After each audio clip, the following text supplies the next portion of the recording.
당신들 30분 줄 테니 내 집에서 썩 꺼져. 20억짜리 아파트를 부모님께 사드리고 미국으로 출장을 다녀왔더니 온 시댁 식구가 그 집에 눌러 앉아 있었습니다. 저는 그 즉시 집으로 쳐들어갔습니다. 하지만 그들은 몰랐습니다. 제가 돌아오기 전 이웃집에서 시댁의 만행이 담긴 결정적인 증거 영상을 저에게 보내줬다는 사실을 말입니다. 이제 모든 것을 제자리로 돌려놓을 시간입니다. 제 부모님을 길거리로 내쫓고 제 모든 것을 빼앗으려 했던 그들에게 저는 가장 혹독한 방법으로 대가를 치르게 할 겁니다. 제 복수극의 서막이 궁금하시다면 지금 바로 마음정거장 채널을 구독과 좋아요 눌러주세요. 제 이름은 박서윤, 올해 34살입니다. 많은 사람들이 지금의 제 삶을 보며 운이 좋았다고 말합니다. 하지만 오직 저만이 알고 있습니다. 오늘의 안정적인 삶은 수년간 일에만 매달려온 시간과 맞바꾼 것이라는 걸요. 수많은 밤을 하얗게 지새우고 수없이 눈물을 삼키며 앞으로 나아가야 했습니다. 저는 인테리어 디자인 회사를 운영하고 있습니다. 규모가 아주 크진 않지만 사업은 꾸준했고 단골 고객도 안정적이어서 금전적으로도 예전보다 훨씬 나아졌습니다. 아주 어릴 때부터 저는 제 인생이 아무리 고달파도 나중에 부모님만큼은 편안한 노후를 보내실 수 있게 해드려야겠다고 다짐했습니다. 아버지는 박인수, 어머니는 김정숙이십니다. 두 분은 평생을 좁은 골목, 깊숙한 곳에 있는 낡고 작은 집에서 사셨습니다. 여름에는 찜통처럼 덥고 겨울에는 벽에 습기가 차올랐죠.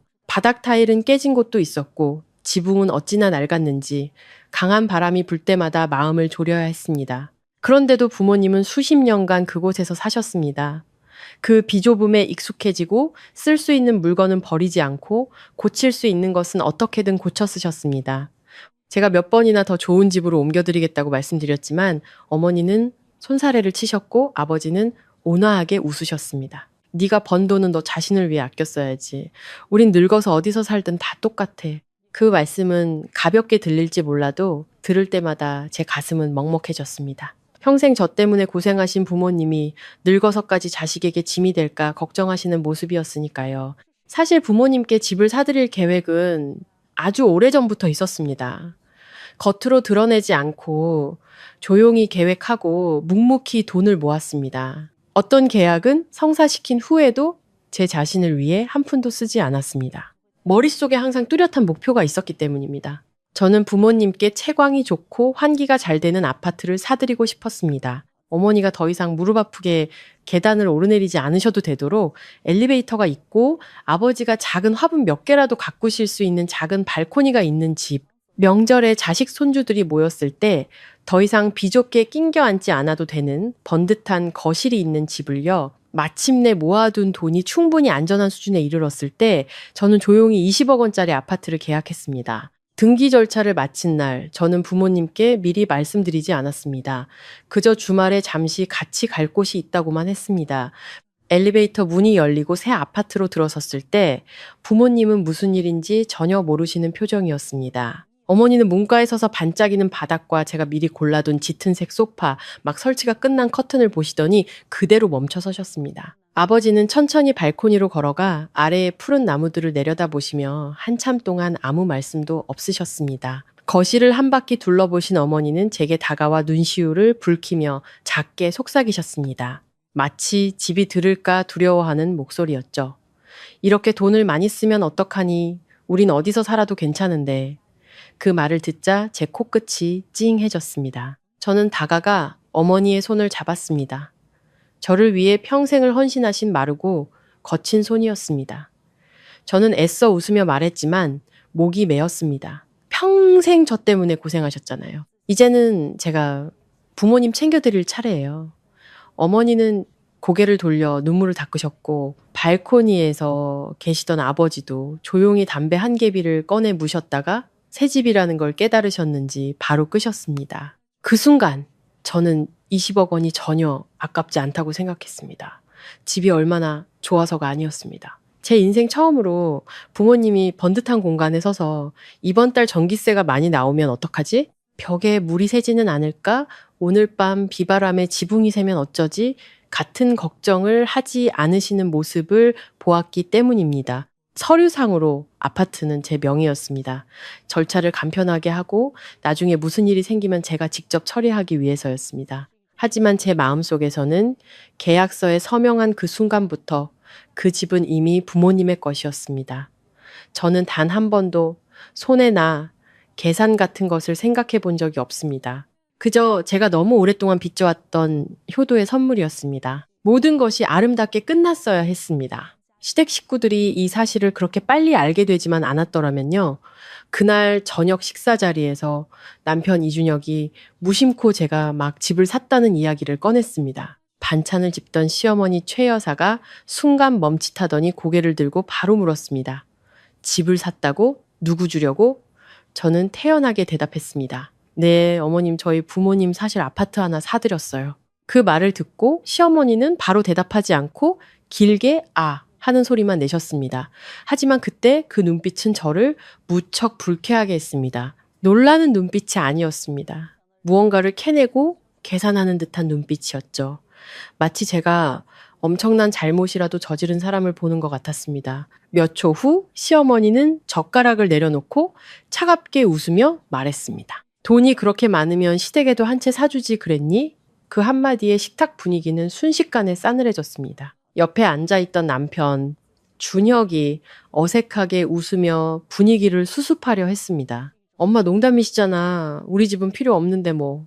하지만 저는 최 여사가 농담하는 게 아니란 걸 알았습니다. 저를 쳐다보는 방식, 시댁이라는 두 글자를 강조하는 말투, 모든 것이 그녀 마음속에 무언가 단순하지 않은 생각이 싹 샜다는 것을 보여주었습니다. 저는 가족 분위기를 험악하게 만들고 싶지 않아 침묵했습니다. 제가 번 돈으로 부모님께 집을 사드리는 것은 당연한 일이라고 생각했습니다. 보통 사람이라면 듣고 기분이 좋지 않더라도 그렇게 비이성적으로 시비를 걸지는 않을 테니까요. 하지만 저는 틀렸습니다. 며칠 후 다른 식사 자리에서 최 여사는 더 이상 돌려 말하지 않고 직설적으로 말했습니다. 며느리가 친정만 챙기면 나중에 집안 시끄러워지는 거야.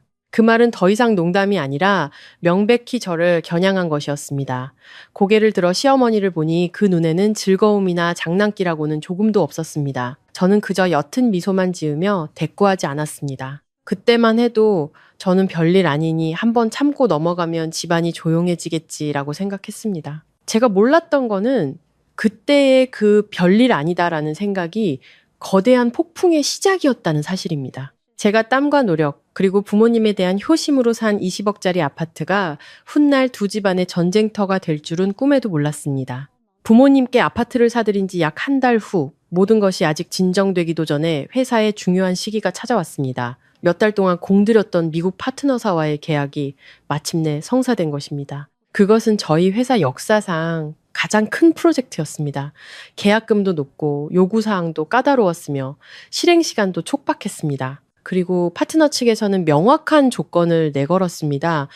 제가 처음 3개월간 직접 미국으로 건너가 전체 디자인, 시안, 자재, 협력 과정을 마무리해야 한다는 것이었죠. 그 소식을 들었을 때 기뻐해야 마땅했지만 이상하게도 제 마음속에 가장 먼저 떠오른 것은 망설임이었습니다. 부모님께 사드린 새 아파트는 아직 마지막 세부 사항들을 정리하는 단계였습니다. 집은 거의 완벽하게 꾸며졌지만 저는 여전히 이것도 부족하고 저것도 보충하고 싶었습니다. 어머니를 위해 새 침구 세트를 직접 골라드리고 싶었고 아버지가 신문을 읽으실 때 더 편한 안락의자를 사드리고 싶었습니다. 주방 찬장 손잡이가 튼튼하지 않은 것 같아 바꾸고 싶기도 했죠. 그때 제 기분은 마치 소중한 사람에게 줄 가장 큰 선물을 준비해놓고 모든 것이 완벽하게 정돈되어야만 마음이 놓이는 사람 같았습니다. 그래서 해외 파견팀 직원이 예상 출국 날짜를 보고했을 때 저는 사무실에 한참 동안 가만히 앉아 달력을 보며 무거운 마음을 억눌렀습니다.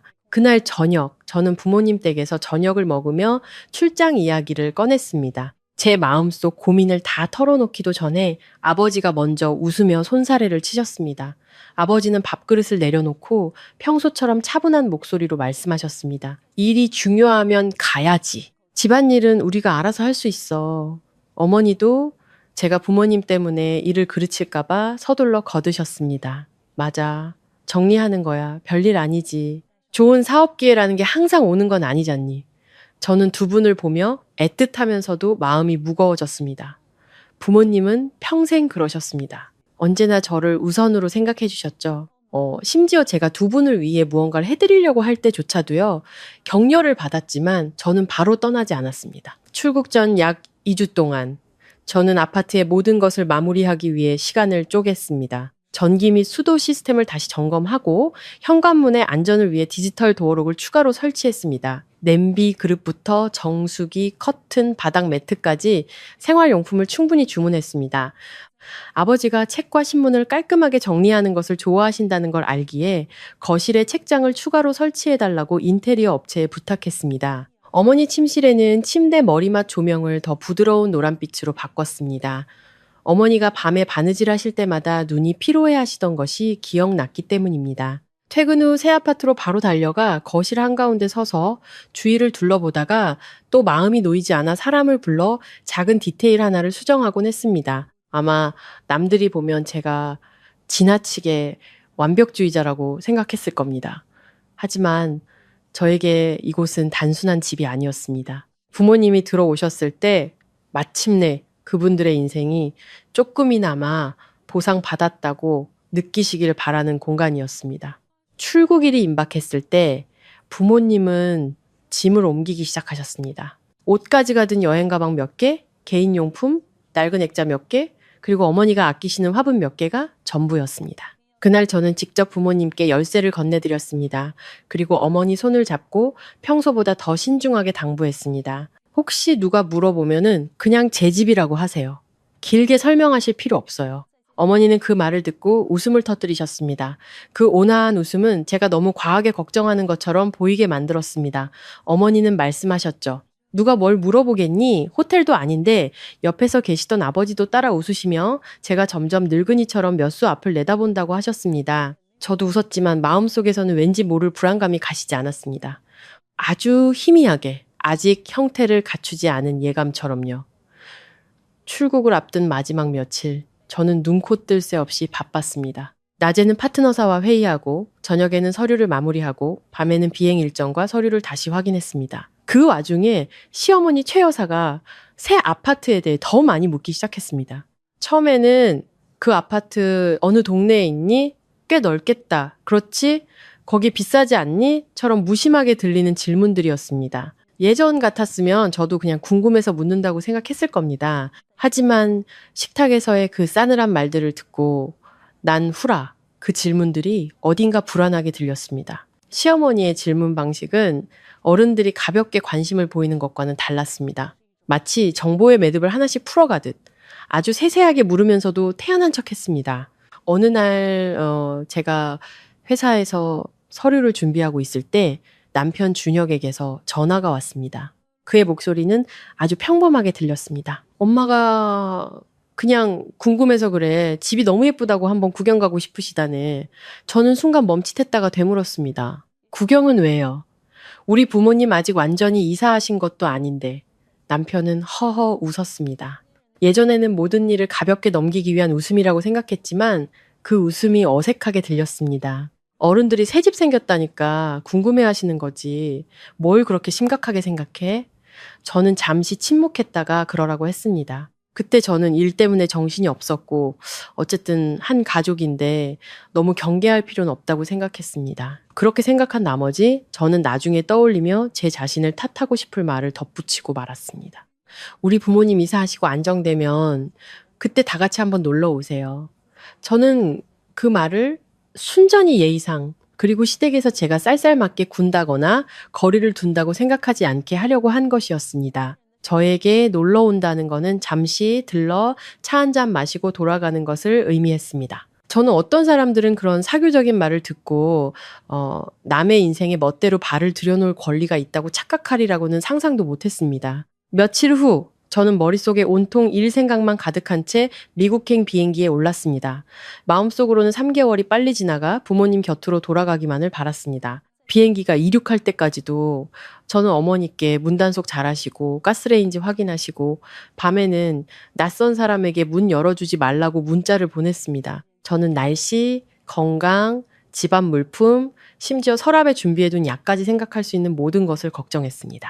단 한 가지, 제가 전혀 경계하지 않았던 것은 바로 시댁 식구들로부터 오는 위험이었습니다. 그리고 출국 전 제가 무심코 뱉었던 그 말이 제 등 뒤에서 벌어질 끔찍한 일의 길을 터주게 될 줄은 꿈에도 몰랐습니다.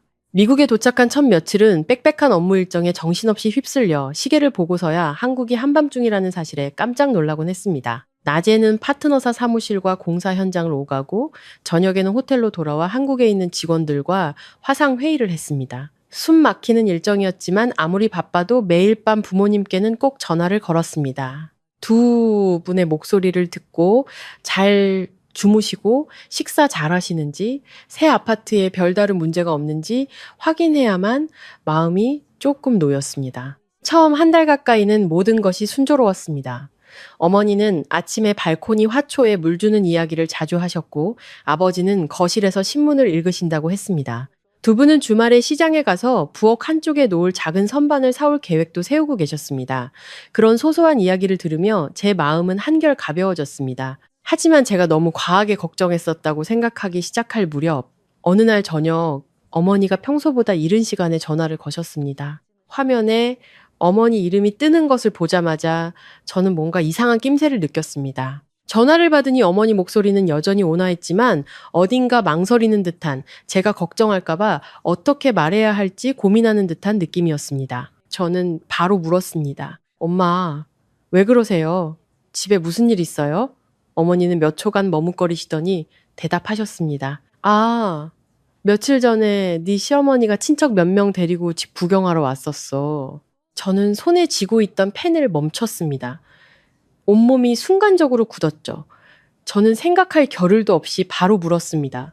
왜 저한테 전화 안 하셨어요? 전화기 저편에서 어머니는 급히 설명하셨습니다. 미안해 하면서도 일을 작게 만들고 싶어 하는 목소리였습니다. 그냥 놀러 온 거라고 했어. 지나가는 길에 새집 구개영화로 들렀다고 하더라. 나도 가족인데다가 이미 문 앞에 와 있는데 거절하기가 좀 그랬어. 저는 그 말을 듣고 몇 초간 침묵했습니다. 이성적으로 생각하면 어머니가 잘못하신 것은 없었습니다. 어른들은 체면을 중시하고 특히 사돈지간에는 괜히 일을 만들기 싫어 한 발 물러서는 경우가 많으니까요. 하지만 제 마음속에서는 불쾌한 감정이 피어올랐습니다. 저는 애써 침착한 목소리로 물었습니다. 많이 오셨어요? 어머니는 대답하셨습니다. 몇 명 안 왔어. 네 시어머니랑 사촌 언니라는 분이랑 부부 한 쌍이랑 집 한 바퀴 둘러보고 차 한 잔 마시고 갔어. 저는 더 이상 심각하게 따지지 않고 다음부터 누가 오면 저에게 먼저 알려달라고만 부탁드렸습니다. 어머니는 가볍게 웃으며 제가 너무 과민 반응한다고 하셨습니다. 그냥 집 구경 온 거지 뭘 하러 왔겠냐고요. 어머니의 그 말씀이 저를 더 난처하게 만들었습니다. 저는 어머니 성격을 잘 압니다. 남에게 싫은 소리 하는 것을 싫어하시고 특히 작은 일로 멀리 있는 딸에게 걱정을 끼치고 싶어 하지 않으셨죠. 그래서 그날 마음속에 찜찜함이 남았지만 억지로 넘겼습니다. 출국 전에 최 여사가 하도 이것저것 물어봐서 제가 예민해진 것이라고 생각했습니다. 하지만 그 전화 이후 일은 어머니가 생각했던 것처럼 한 번의 방문으로 끝나지 않았습니다. 며칠 후 영상통화를 하다가 부모님 댁 식탁 위에 제가 본 적 없는 낯선 찻잔 몇 개가 치워지지 않은 것을 보았습니다. 제가 묻자 어머니는 웃으며 말씀하셨습니다. 아, 시댁 식구들이 방금 놀러 왔다 갔어. 저는 어머니 목소리에서 약간의 피곤함이 느껴졌지만 애써 태연한 척 하신다는 것을 알았습니다. 그리고 한 번이 두 번이 되고 두 번이 더 잦아졌습니다. 어느 날은 어머니가 최 여사가 이른 오후부터 와서 저녁 늦게까지 있다 갔다고 하셨습니다.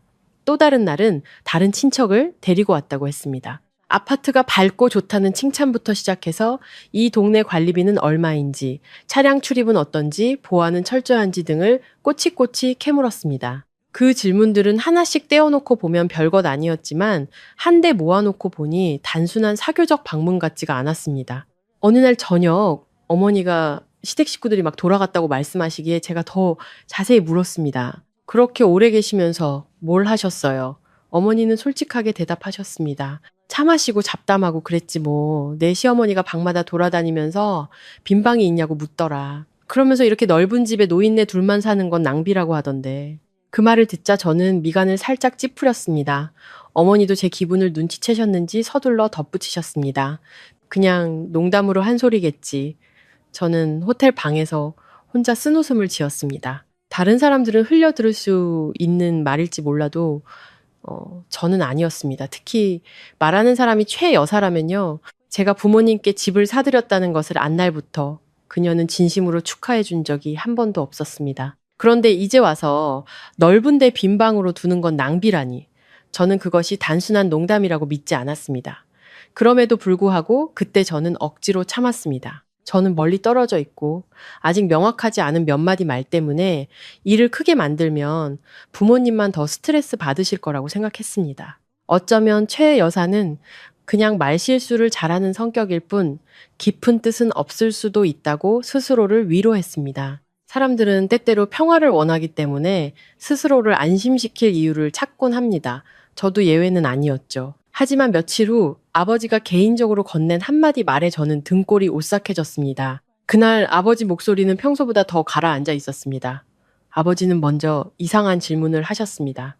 지금 시간 괜찮니? 저는 무슨 일이 있다는 것을 직감하고 자세를 바로 했습니다. 아버지는 천천히 말씀하셨습니다. 오늘 네 시어머니가 그러더라. 자기네 식구들이 며칠 와서 지내도 되겠냐고.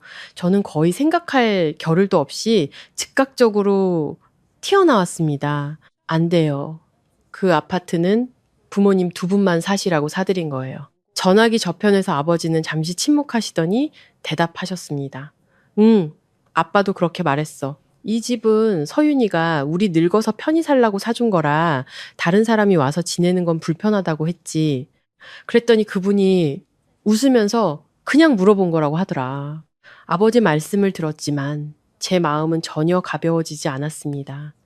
정말 무심코 물어본 사람이라면 제가 해외에 있을 때를 기다려 그런 말을 꺼내지 않았을 겁니다. 저는 단호한 목소리로 아버지께 다시 한번 부탁드렸습니다. 아버지, 제 뜻을 분명히 전해주세요.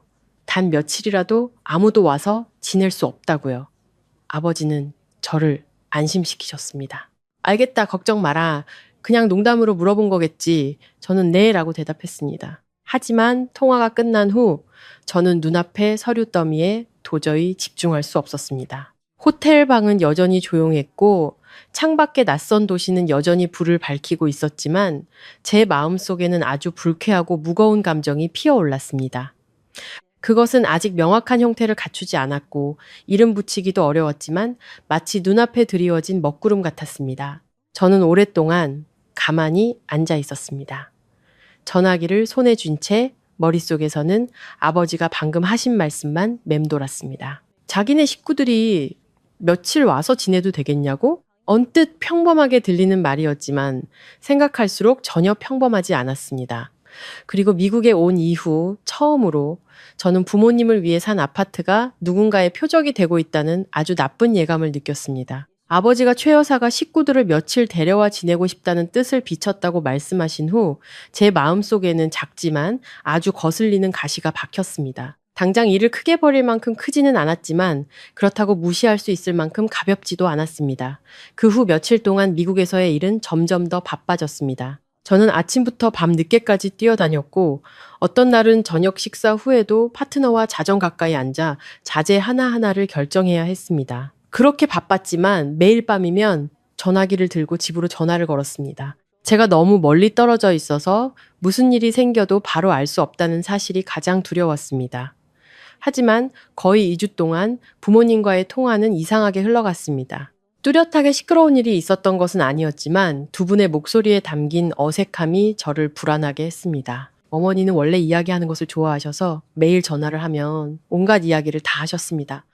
아침 시장에서 좋은 채소를 샀다는 이야기부터 발코니 난간에 작은 새가 앉았다는 이야기, 아버지가 또 낡은 시계를 고치고 계셨다는 이야기까지요. 하지만 그 무렵부터 어머니는 말이 줄어들기 시작했습니다. 제가 식사는 하셨냐고 물으면은 응, 먹었어 라고만 답하셨고 오늘 뭐 하셨냐고 물으면은 그냥 평소랑 같았어 라고만 하셨습니다.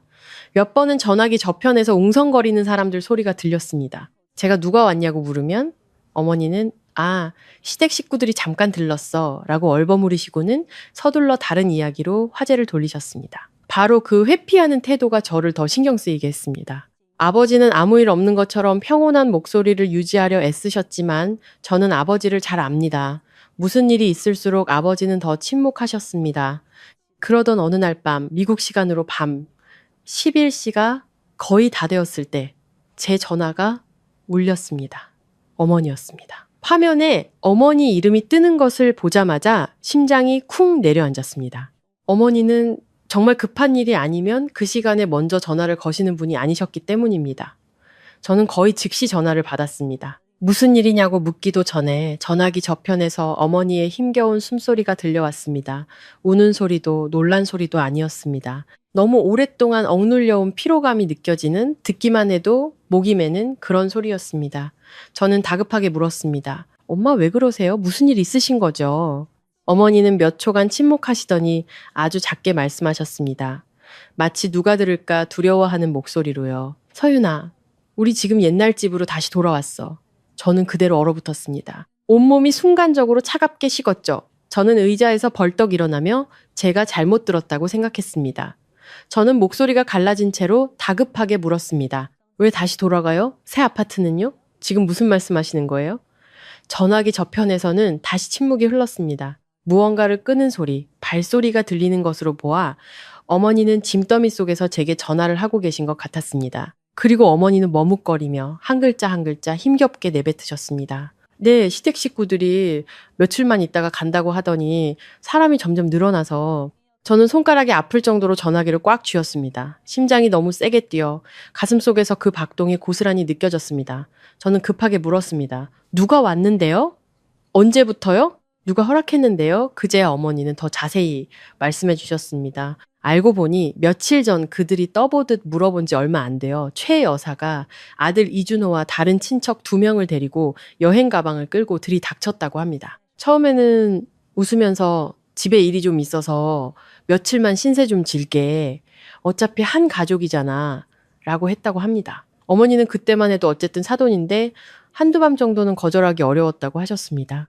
아버지는 불쾌해하셨지만 제가 멀리 있는 상황에서 일을 크게 만들고 싶지 않아 참으셨다고 합니다. 하지만 그 며칠만 신세진다는 말은 뻔뻔한 침략의 서막에 불과했습니다. 며칠이 지나도 그들은 떠날 기미를 보이지 않았습니다.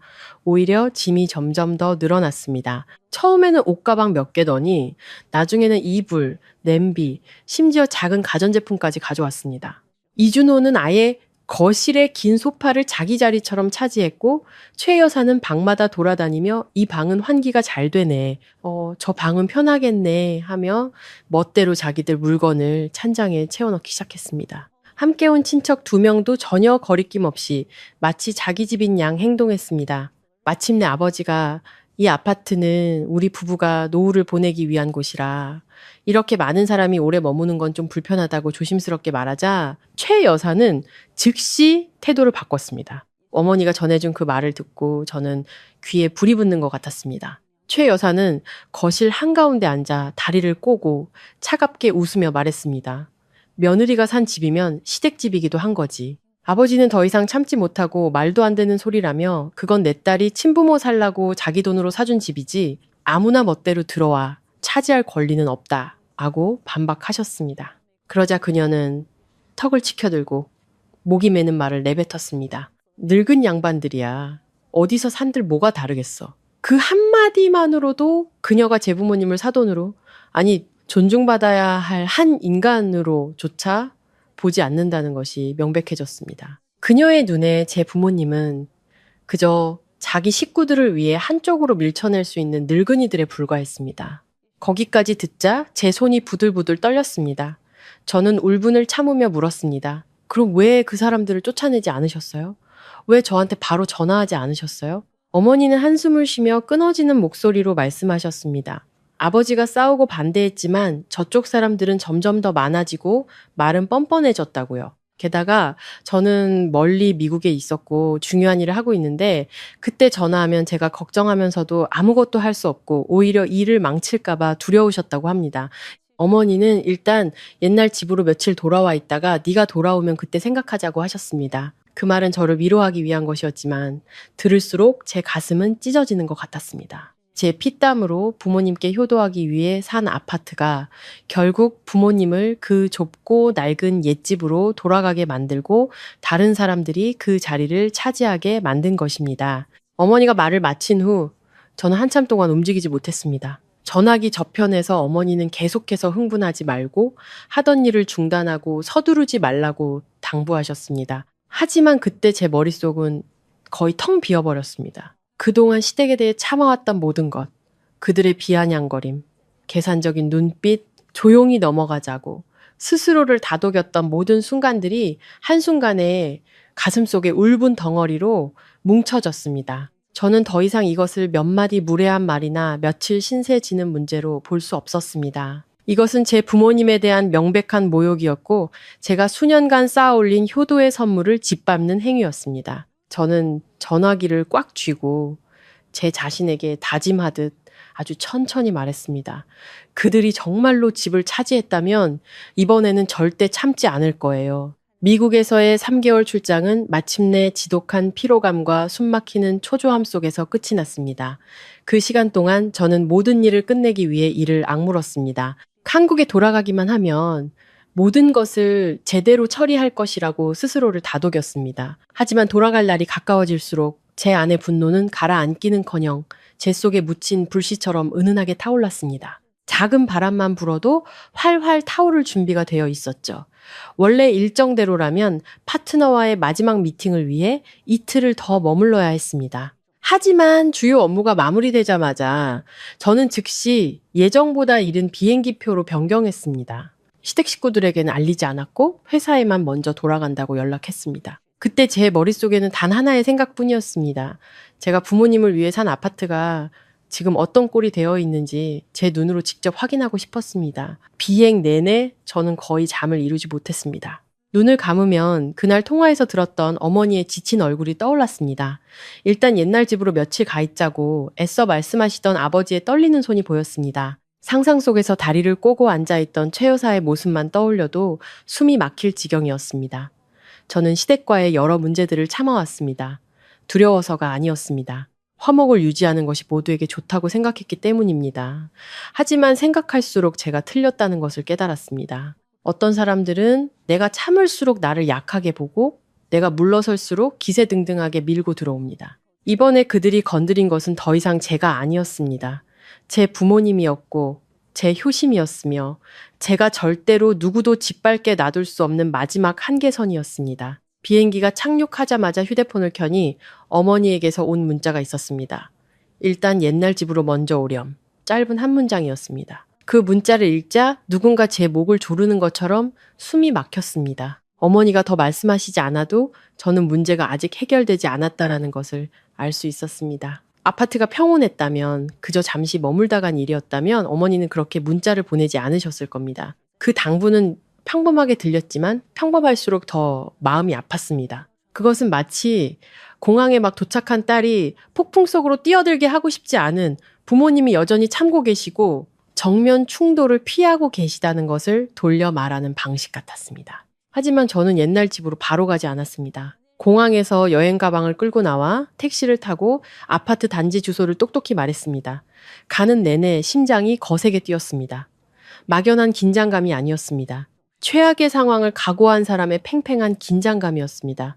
택시가 아파트 단지로 들어설 무렵 해는 이미 기울고 있었습니다. 햇살은 강하지 않았지만 멀리서 우리 집 아파트 발코니를 보기에 충분히 밝았습니다. 그리고 그곳을 힐끗 쳐다보는 순간 저는 온몸이 얼어붙었습니다.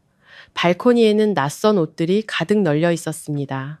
제 부모님의 소박한 옷가지도 아니었고 단출한 가족이 잠시 널어놓은 수건 몇 장도 아니었습니다. 제 눈앞에는 온갖 현란한 색깔의 옷들, 남자 옷, 아이 옷, 목욕 수건, 원피스, 이 마치 사람이 북적이는 하숙집처럼 어지럽게 널려 있었습니다. 그 순간 제 마음속의 마지막 희망이 꺼져버렸습니다.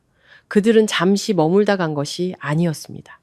그곳을 정말 자기 집이라고 생각하고 있었던 겁니다. 저는 차에서 내려 여행 가방을 끌고 빠르게 로비로 들어가 엘리베이터를 탔습니다. 손바닥은 차갑게 식어 있었습니다. 엘리베이터 문이 열리자마자 복도에서부터 웃고 떠드는 소리가 들려왔습니다. 아파트 문에 가까워질수록 소음은 더 선명해졌습니다. 평범한 가정의 조용한 대화 소리가 아니었습니다.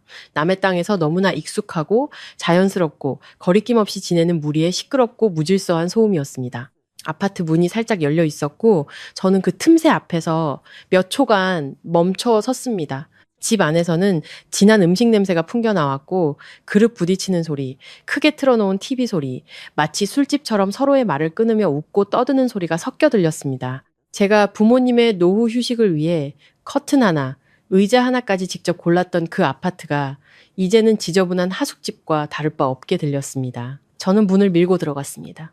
눈앞에 펼쳐진 광경에 저는 너무나 화가 난 나머지 헛웃음이 나올 뻔했습니다. 거실 한가운데 시댁 식구들이 전부 모여 앉아 먹고 마시고 있었습니다. 식탁 위에는 그릇이 어지럽게 널려 있었고 음식물은 식탁보에까지 흘러 있었습니다. 과일 껍질, 소주병, 원래 위치에서 완전히 벗어난 의자들, 예전에 선반 위에 놓여있던 제 가족 사진은 사라지고 그 자리에는 비닐봉지와 종이 상자들이 마구 쌓여 있었습니다. 최 여사는 잠옷 차림 그대로 의자에 다리를 올리고 젓가락을 든 채 마치 이 집의 안주인인 양 큰 소리로 떠들고 있었습니다. 집이 이렇게 넓으니 살맛이 나네. 이준호는 소파에 드러누워 한 손으로는 휴대폰을, 다른 한 손으로는 음식을 집어먹으며 웃으며 말했습니다. 우리 집보다 여기가 훨씬 좋네. 거기에 앉아있던 모든 사람들은 너무나 태연해서 제가 문가에 서 있는 것을 아무도 눈치채지 못했습니다. 저는 몇 초간 가만히 서서 그들의 얼굴 하나하나, 그들이 망가뜨려 놓은 집안 구석구석을 자세히 쳐다보았습니다. 그때 제 머릿속에서는 더 이상 아무 소음도 들리지 않았습니다. 이상하게도 분노가 극에 달하면 사람은 오히려 차가워졌습니다. 저는 깊게 숨을 들이쉬고 여행 가방을 한쪽으로 끌어놓은 뒤 단호한 걸음으로 거실 한가운데로 걸어 들어갔습니다. 제 그림자가 식탁 끝에 길게 드리워지고 나서야 그들 모두가 깜짝 놀라 고개를 들었습니다. 웃음소리가 뚝 그쳤습니다. 이준호는 벌떡 일어났고 최 여사는 손을 멈춘 채 눈을 크게 떴습니다. 그리고 저는 한 사람 한 사람을 똑바로 쳐다보며 높지도 떨리지도 않지만 제 자신에게도 낯설게 느껴질 만큼 차가운 목소리로 말했습니다. 당신들 30분 줄 테니 내 집에서 썩 꺼져. 온 집안이 얼어붙었습니다. 그 침묵은 불과 몇 초밖에 지속되지 않았지만 저는 그들의 얼굴색이 변하는 것을 똑똑히 볼 수 있었습니다. 그리고 저를 가장 놀라게 한 것은 그들의 당황한 모습이 아니라 최 여사의 다음 반응이었습니다. 그녀는 놀라지도 찔리지도 않았습니다. 오히려 젓가락을 내려놓고 의자에 등을 기댄 채 입꼬리를 올리며 비웃었습니다.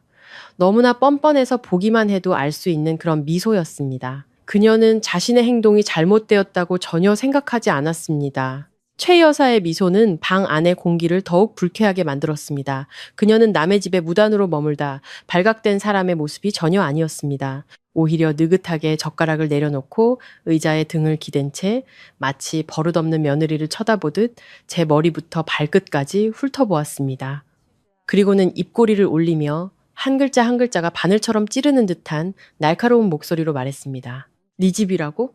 네가 몇 달 동안 집 비운 사이에 사는 사람이 주인인 거지. 네 부모는 하루도 제대로 못 살았잖아. 그 한마디에 제 얼굴이 확 달아올랐습니다.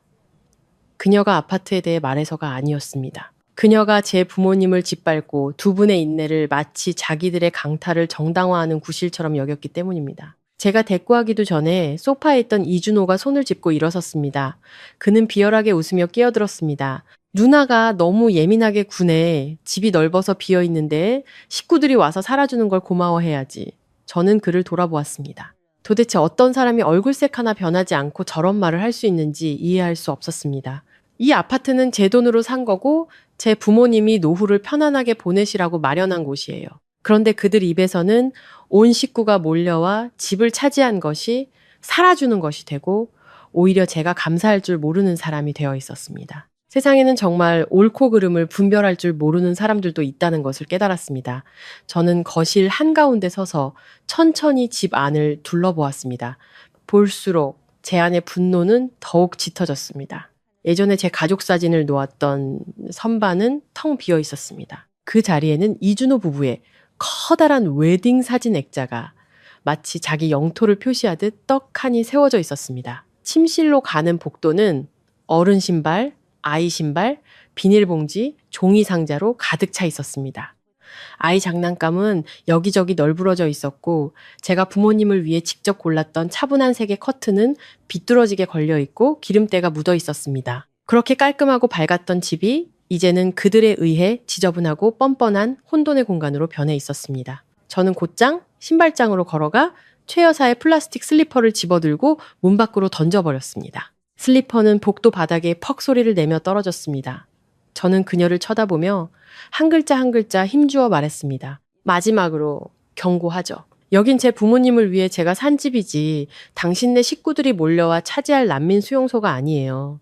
그 말과 함께 아파트 안의 공기는 얼어붙는 듯 했습니다. 하지만 저를 가장 싸늘하게 만든 것은 최 여사나 이준호의 반응이 아니었습니다. 안방 문이 벌컥 열리며 남편 이준혁이 걸어 나왔을 때였습니다. 그는 실내복 차림에 머리는 약간 헝클어져 있었고 손에는 휴대폰을 들고 있었습니다. 마치 자기 방에서 막 나온 남자와 다를 바 없는 모습이었습니다. 그를 보는 순간 차가운 기운이 목덜미부터 등줄기를 타고 흘러내렸습니다. 몇 초 전까지만 해도 남편이 이 모든 일을 알지 못할 수도 있다는 아주 작은 희망이 있었다면 그 모습 하나로 모든 희망이 산산조각 났습니다. 그는 제가 돌아온 것을 보고 전혀 놀라지 않았습니다. 당황하지도 어색해하지도 왜 이렇게 일찍 왔어? 라는 질문 한마디도 없었습니다. 그것은 그가 알고 있었다는 뜻이었습니다. 오래전부터 알고 있었고 심지어 그들과 함께 여기서 살고 있었다는 뜻이었습니다. 이준혁은 제게 빠르게 다가와 저를 한쪽 구석으로 끌어당기려 하며 목소리를 낮췄습니다. 마치 소란을 피우는 사람을 달래는 듯한 말투였습니다. 무슨 짓을 하든 사람들 앞에서 소란 피우지는 마. 엄마 그냥 며칠만 계시다 가실 거야.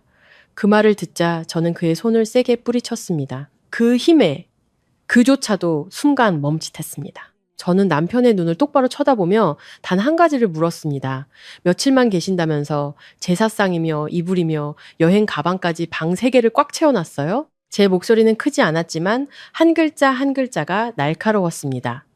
이준혁의 얼굴이 순간 굳어지더니 다시 입을 열려 했습니다. 하지만 그가 무언가 말하기도 전에 최 여사가 말을 가로챘습니다. 그녀는 젓가락을 식탁에 세게 내려치고 마치 자존심에 큰 상처라도 입은 듯 벌떡 일어났습니다. 그녀의 날카로운 목소리가 아파트 안의 공기를 찢었습니다. 내 아들이 내 남편인데 내 것도 내 아들 거지. 이 집은 당연히 시댁 식구들이 살 권리가 있어. 저는 완전히 그녀를 향해 돌아섰습니다. 그때서야 저는 모든 것을 명확히 이해했습니다. 그들은 이것을 잠시 신세지는 문제로 생각한 적이 없었습니다. 예의나 자존심에 대한 개념조차 없었습니다. 그들의 머릿속에서 이 아파트는 단지 며느리가 샀다는 이유만으로 당연히 시댁의 재산으로 귀속되어 있었습니다. 그들은 잠시 머물러 온 것이 아니었습니다.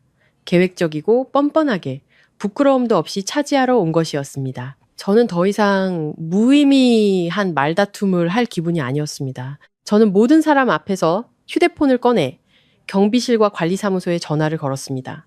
제 목소리는 아주 분명하고 단호했습니다. 제가 이 아파트 소유주입니다. 현재 제 집에 무단으로 점거하고 있는 사람들이 있습니다. 즉시 올라오셔서 기록을 남겨주시기 바랍니다. 제가 말을 마치자마자 이준호가 용수철처럼 튀어올라 제게 달려들었습니다. 그는 제 휴대폰을 빼앗으려 했지만 저는 재빨리 한쪽으로 피했습니다. 그는 헛손질을 하고는 화가 나서 얼굴이 벌개졌습니다. 저는 그를 차가운 눈빛으로 쳐다보며 말했습니다. 한 번만 더 내 몸에 손대면 주거침입과 폭행으로 바로 신고할 겁니다. 그는 이를 갈았지만 더 이상 달려들지 못했습니다. 아마 경비원과 관리사무소 직원이 곧 올라올 것을 알았기 때문이겠죠. 최 여사는 즉시 전략을 바꿨습니다. 그녀는 더 이상 논리적으로 따지지 않고 대중을 이용해 상대를 압박하는 전형적인 수법을 썼습니다. 그녀는 문 쪽으로 달려가 제 얼굴에 대고 손가락질하며 소리치기 시작했습니다. 복도 전체에 울릴 만큼 큰 목소리였습니다.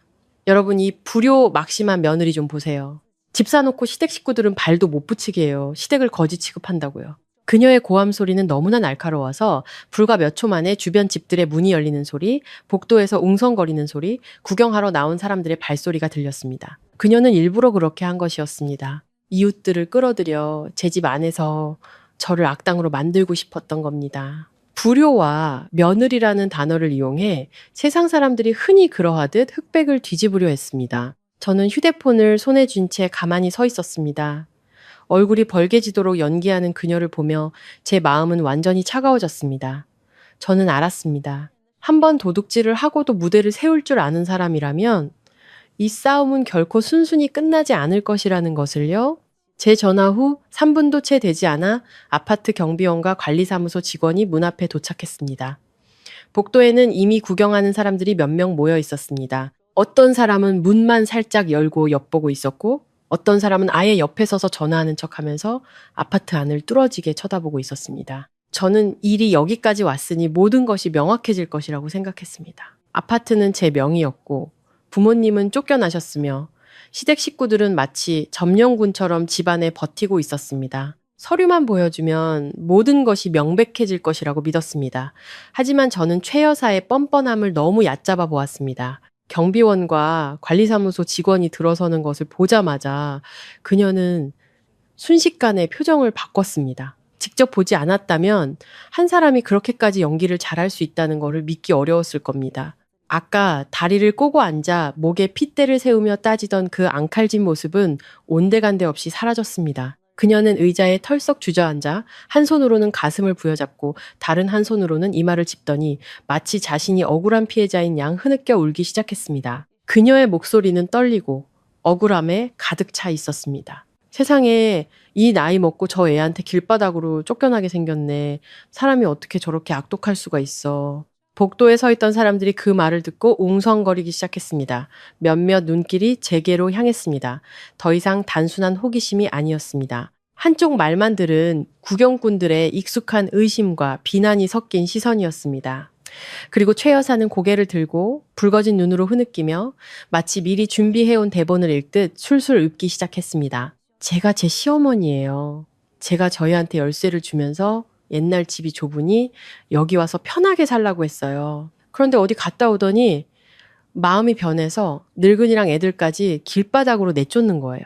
여러분이 한번 말해보세요. 세상에 이렇게 천벌받을 며느리가 어딨어요? 제가 저희한테 열쇠를 줬다는 말을 듣는 순간 등골을 타고 차가운 기운이 흘렀습니다. 저는 그 아파트의 예비 열쇠를 친정 부모님 댁에만 두었다는 것을 똑똑히 알고 있었습니다. 최 여사에게 준 적도 이준호에게 건넨 적도 그들에게 와서 살라고 말한 적도 결코 없었습니다. 그 말은 단순한 거짓말이 아니었습니다. 그들 중 누군가가 몰래 열쇠를 가져갔거나 내부에서 누군가 협력했다는 신호였습니다. 저는 즉시 남편 이준혁을 쳐다보았습니다. 공교롭게도 그는 제 시선을 피하며 고개를 숙였습니다. 이준호는 마치 바쁜 척하며 식탁 위에 그릇을 치웠고 최 여사는 여전히 잔인한 며느리에게 버림받은 늙은 어머니 역할을 연기하며 눈물을 닦고 있었습니다. 그 광경은 역겹고도 가슴 아팠습니다. 정말로 집에서 쫓겨난 사람은 제 부모님이셨는데 이제 와서 저렇게 뻔뻔하게 연기를 하다니요. 저는 이준혁을 똑바로 쳐다보며 더 이상 돌려 말하지 않았습니다. 설명해봐요. 열쇠는 어디서 났어요? 제 목소리는 낮았지만 누구든 제가 그를 궁지로 몰고 있다는 것을 알 수 있었습니다. 이준혁은 입술을 깨물고 두 손을 배 앞에 모은 채 어떻게든 죄를 가볍게 만들 말을 찾으려는 사람처럼 보였습니다. 그리고 그는 제가 비겁함에 헛웃음이 나올 만한 말을 내뱉었습니다. 그냥 한 가족인데 엄마 며칠 지내시게 문 열어드린 게 뭐 그리 큰일이라고. 당신이 이렇게까지 예민하게 굴 줄은 몰랐네. 저는 몇 초간 망연자실했습니다. 알고 보니 그는 알고 있었을 뿐만 아니라 주도적으로 문을 열어준 사람이었습니다. 억지로 한 것도 우연히 한 것도 아니었습니다. 자발적으로요. 그때 갑자기 현관 근처에 작은 서랍장이 살짝 열려있는 것이 눈에 들어왔을 때 제 안의 냉기는 더욱 깊어졌습니다. 그 서랍장에는 예전에 제가 잡다한 서류와 예비 사본 몇 개를 넣어두었습니다. 아무도 건드릴 이유가 없는 곳이었죠. 왜 그 혼란스러운 와중에 그랬는지는 모르겠지만 저는 그 서랍장을 열어보았습니다. 안에는 아주 깔끔하게 클립으로 묶인 서류 사본 뭉치가 있었습니다. 그것을 집어들고 훑어보는 순간 머리끝까지 피가 쏠리는 것 같았습니다. 그 안에는 아파트 매매 계약서 사본, 제 신분증 사본, 심지어 친족 거주 동의서라는 제목이 선명하게 인쇄된 종이까지 있었습니다. 그 종이에는 아직 서명이 없었지만 아래쪽에는 나중에 필요하다면 제가 자발적으로 시댁 식구들의 거주에 동의했다는 완벽한 연극을 꾸밀 수 있도록 아주 깔끔한 빈칸이 마련되어 있었습니다. 저는 그 서류 뭉치를 손에 꽉 쥐고 이준혁 앞으로 돌아가 그의 얼굴 앞에 들어 보였습니다. 누가 이 집 서류를 복사했어요? 누가 내 개인 서류를 뒤졌어요? 이준혁은 명백히 당황했습니다. 그의 입술이 파르르 떨리고 눈을 계속 깜빡였습니다. 결국 그는 더듬거리며 겨우 한마디를 내뱉었습니다. 그냥 한번 훑어본 것뿐이야.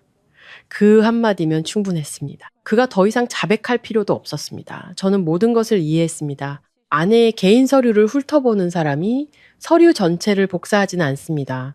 우연히 본 사람이 서명도 안 된 거주동의서를 미리 준비해두지는 않습니다. 이것은 처음부터 아주 명확하게 계획된 음모였습니다.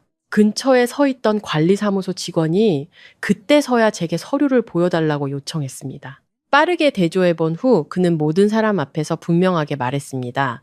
아파트는 박서윤 씨 명의로 되어 있습니다. 시스템상 최 여사님이나 이준호 씨 또는 다른 분들의 정식 거주 등록 기록은 없습니다. 즉, 법적으로나 실제적으로나 그분들은 이곳에 거주할 권리가 전혀 없습니다. 저는 그 확인 한마디가 그들을 움찔하게 만들 것이라고 생각했습니다. 하지만 아니었습니다. 최 여사는 즉시 다른 수법으로 공격을 전환했습니다. 그녀는 방구석에 갓난아기를 안고 숨어있던 막내 며느리 김지영을 가리키며 날카로운 목소리로 외쳤습니다. 쫓아내려면 젖먹이 애까지 있는 애 엄마도 쫓아낼 거냐? 네가 그러고도 사람이냐? 갓난아기를 아는 여자를 방패막이로 삼는 그 방식에 저는 경멸감을 느꼈습니다. 그들은 아이, 노인, 눈물, 도덕성 등 대중을 선동하기 가장 쉬운 모든 것을 이용해 저를 죄인으로 몰아가려 했습니다. 하지만 이번에는 물러서지 않았습니다. 저는 거실 한가운데로 걸어나가 한 사람 한 사람을 쳐다보며 경비원, 관리사무소 직원, 그리고 문 밖에서 구경하던 모든 사람들 앞에서 또박또박 말했습니다. 신세를 지려면 허락을 구해야 하는 겁니다. 제 부모님을 몰래 쫓아내고 몰려와 집을 차지하는 건 신세 지는 게 아니라 강도질이에요. 그 말이 끝나자마자 복도 전체가 순간적으로 조용해졌습니다. 그리고 공기가 팽팽한 실처럼 긴장된 바로 그 순간 최 여사가 누구도 반응할 틈도 없이 빠르게 달려들었습니다. 짝! 날카로운 소리와 함께 제 뺨에 따귀가 날아왔습니다. 귀가 멍해질 정도로 아팠습니다. 그녀는 이를 갈며 눈을 부릅뜨고 이를 악문 채 으르렁거렸습니다. 네가 며느리라는 게 감히 어른한테 대들어? 복도 전체에서 어머 하는 소리가 터져 나왔습니다. 어떤 사람은 놀라 작게 비명을 질렀고 어떤 사람은 입을 떡 벌렸습니다. 그리고 저는 그 따귀를 맞은 후 몇 초간 고개가 돌아갔고 뺨은 화끈거렸지만 마음속은 오히려 완전히 차가워졌습니다. 너무나 차가워져서 저는 한 가지 사실을 확신할 수 있었습니다. 제가 이 집에 발을 들인 날부터 지금까지의 모든 인내가 바로 이 순간 공식적으로 끝났다는 것을요. 최 여사의 따귀가 끝나자마 복도 전체가 얼어붙는 듯 했습니다. 뺨은 화끈거렸고 귀에서는 윙 하는 소리가 났지만 저는 울거나 그녀가 기대했던 것처럼 달려들어 싸우지 않았습니다. 저는 그저 손을 들어 맞은 뺨을 가볍게 감싸고 깊게 숨을 들이신 다음 천천히 휴대폰을 열었습니다. 아마 그 침착함이 그녀를 멈칫하게 했을 겁니다. 그녀는 제 앞에 서서 여전히 분노로 가슴을 들썩이며 눈을 부릅뜨고 있었습니다. 제가 억울함에 분노하며 이성을 잃은 말을 내뱉어 버릇없는 며느리라는 연극을 계속할 명분을 주길 바랐을 겁니다. 하지만 저는 그녀에게 그 기회를 주지 않았습니다. 저는 출국하기 전엔 어머니가 몰래 제게 보내주셨던 녹음 파일을 열었습니다. 그때 저는 미국에 있었고 일을 하느라 스치듯 일부만 들었을 뿐 돌아가서 직접 이야기해야겠다고 생각했습니다. 그 녹음 파일이 이 아파트 한가운데서 그들의 민낯을 벗겨낼 결정적인 증거가 될 줄은 몰랐습니다. 저는 스피커폰을 켰고 시끄럽던 방 안은 순식간에 조용해졌습니다. 불과 몇 초 후 제 휴대폰에서 최 여사의 목소리가 아주 선명하게 울려 퍼졌습니다. 날카롭고 잔인하며 등골이 오싹할 정도였습니다. 늙은 양반들은 낡은 집에서도 살다 죽으면 그만이야. 이 집은 내 아들이 살아야 격에 맞지. 그 한마디만으로도 복도에 서 있던 사람들의 표정이 완전히 바뀌었습니다. 팔짱을 끼고 구경하던 어떤 사람은 팔을 내렸고 어떤 사람은 작게 세상에 하고 중얼거렸습니다. 하지만 저는 멈추지 않았습니다. 녹음은 계속 재생되었고 최 여사의 목소리 뒤에는 이준호의 비웃음 섞인 목소리가 이어졌습니다. 그의 목소리는 아주 선명했고 한 글자 한 글자가 공기를 가르는 듯 했습니다. 준혁이 형이 서윤이 누나 출장 길다고 했으니까 일단 들어가서 살다가 나중에 생각하자고. 살다 보면 우리 집 되는 거지 뭐. 그 말 바로 뒤에는 집안 사람들의 낄낄거리는 웃음소리가 들렸습니다. 저는 녹음 파일을 몇 초 더 재생하다가 껐습니다. 아파트 전체가 죽은 듯이 조용해졌습니다. 그 순간 아무도 말을 잇지 못했습니다. 복도에서 안을 들여다보던 시선은 더 이상 호기심이 아니었습니다. 경악, 경멸, 그리고 저를 대신한 분노가 섞인 시선이었습니다. 가장 먼저 반응한 것은 이준혁이었습니다. 그의 얼굴은 눈에 띄게 창백해졌고 입술이 살짝 떨리더니 갑자기 제 손에 있는 휴대폰을 빼앗으려 달려들었습니다. 하지만 이번에는 제가 미리 대비하고 있었습니다. 저는 한 걸음 뒤로 물러나 가뿐히 피했습니다. 시선은 여전히 그에게 고정되어 있었습니다. 저는 방 안의 모든 사람이 들을 수 있도록 천천히 한 글자 한 글자 물었습니다. 며칠만 지내게 해줬다고요? 그럼 살다 보면 우리 집 된다는 말은 누가 한 거죠? 그 질문은 군중 속에서 그의 뺨을 후려치는 것과 같았습니다. 이준혁은 허공에 맴돌던 손을 천천히 거두며 그대로 멈춰 섰습니다. 그는 반박하려 입을 열었지만 말이 나오지 않았습니다. 가장 먼저 정신을 차린 것은 최 여사였습니다. 그녀는 몇 초간 할 말을 잃었다가 익숙한 방식으로 목에 핏대를 세우며 변명했습니다. 집안 식구들끼리 화나서 한두 마디 한 게 뭐 그리 대수라고 말 몇 마디 가지고 사람 잡는 것처럼 구네. 하지만 바로 그 어설픈 변명이 모든 것을 더 명확하게 만들었습니다. 정말 단순한 말실수였다면 그렇게 당황하며 제 휴대폰을 빼앗으려 하거나 얼굴색이 그렇게 순식간에 변하지는 않았을 겁니다. 저는 더 이상 그녀와 말다툼할 가치를 느끼지 못했습니다. 그런 사람과 말로 다투는 거는 제 입만 더러워질 뿐이었습니다. 저는 휴대폰에서 다른 동영상을 재생했습니다. 이것은 제가 귀국하기 전 친절한 이웃이 보내준 복도 CCTV 영상이었습니다. 그때는 대충 훑어보고 적절한 때를 기다리며 저장해 두었을 뿐이었습니다. 이제 그때가 왔습니다. 저는 경비원, 관리사무소 직원, 그리고 근처에 서 있던 사람들이 모두 볼 수 있도록 화면을 들어 보였습니다. 영상 속에서는 제 부모님이 아파트를 떠나시던 바로 그날, 이준호와 이준혁이 여행 가방과 짐 보따리를 집 안으로 옮기고 있었습니다. 두 사람의 얼굴은 선명했고 영상 속 대화 소리도 충분히 들렸습니다. 이준호는 짐 상자 하나를 들어 올리며 희죽 웃었습니다. 다 끝났다. 이제부터 비좁게 살 필요 없겠네. 그리고 이준혁은 전혀 반대하거나 말리지 않고 오히려 문을 활짝 열어주며 짐을 계속 옮기게 했습니다. 이번에는 관리사무소 직원조차 중립적인 태도를 유지할 수 없었습니다. 팀장으로 보이는 분이 저를 한번 그리고 집 안에 무리를 한번 쳐다보더니 목소리가 완전히 바뀌어 단호하고 차갑게 말했습니다. 집주인이 동의하지 않았다면 이것은 명백한 불법 점거의 소지가 있습니다. 경찰을 부르기 전에 협조해 주시는 것이 좋겠습니다. 그 말이 끝나자마자 아파트 안의 분위기는 완전히 다른 방향으로 흘러갔습니다. 그들이 가족 간의 오해라고 우기던 상황은 이제 계획적이고 준비되었으며 명백한 공모가 있는 행위로 드러났습니다. 그리고 바로 그 순간 가장 고통스러운 진실이 눈앞에 적나라하게 드러났습니다. 시어머니를 가장 적극적으로 도운 공범은 낯선 사람이 아니었습니다. 이준호도 그 친척들도 아니었습니다. 바로 제 남편이었습니다. 그는 억지로 한 것도 아니었고 어머니와 아내 사이에서 어쩔 수 없이 방관한 것도 아니었습니다. 그는 주도적으로 문을 열었고 그들이 이사 들어오는 것을 허락했으며 3개월 내내 마치 당연한 일인 것처럼 저를 속였습니다. 저는 이준혁을 쳐다보았습니다. 그의 얼굴이 그때처럼 낯설게 느껴진 적은 없었습니다. 저는 아주 천천히 제 자신의 쓰라림을 똑똑히 듣기 위해 물었습니다. 언제부터 날 배신한 거예요? 당신 어머니가 우리 부모님을 여기서 쫓아냈을 때부터? 아니면 내 집이 결국 당신 것이 될 거라고 생각했을 때부터? 이준혁은 이를 악물었습니다. 그의 표정은 당혹감에서 분노로, 그리고 마침내 그가 오랫동안 숨겨왔던 본성이 드러났습니다. 그는 낮지만 도끼 어린 목소리로 말했습니다. 부부 사이에는 나눌 줄도 알아야지. 당신은 부자면서 시댁한테는 그렇게 인색하게 굴어? 그 한마디에 저는 더 이상 어떤 설명도 들을 필요가 없었습니다. 모든 가면이 벗겨졌습니다. 더 이상 온화한 남편도, 어머니에게 억압받는 아들도, 잠시 머무는 가족도 없었습니다. 제 눈앞에는 저의 선의와 돈을 마음껏 빼앗을 수 있는 것으로 여기는 한 무리의 사람들만 있을 뿐이었습니다. 저는 미소를 지었습니다. 제 자신에게도 낯설게 느껴지는 차가운 미소였습니다. 저는 최 여사부터 이준혁 그리고 이준호를 차례로 쳐다보며 아주 분명하게 말했습니다. 좋아요. 오늘 당신들이 내 앞에서 스스로 가면을 찢어버렸으니 내가 끝까지 가는 걸 원망하지 마세요. 말을 마친 후 저는 제 개인 변호사에게 전화를 걸었습니다.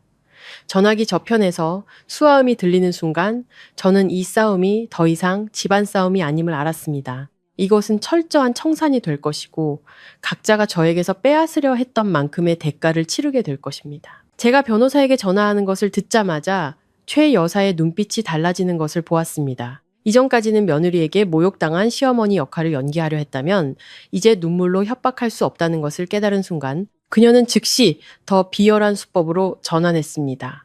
눈 깜짝할 사이에 그녀는 가슴을 부여잡고 비틀거리더니 거실 바닥으로 쓰러졌습니다. 입에서는 마치 곧 숨이 넘어갈 것처럼 끊어지는 신음소리가 흘러나왔습니다. 그 쓰러지는 모습은 너무나 빠르고 너무나 시기적절해서 보기만 해도 그녀가 연기하고 있다는 것을 알 수 있었습니다. 하지만 구경꾼들은 그것을 알아챌 만큼 냉정하지 않았습니다. 김지영은 즉시 날카로운 비명을 질렀습니다.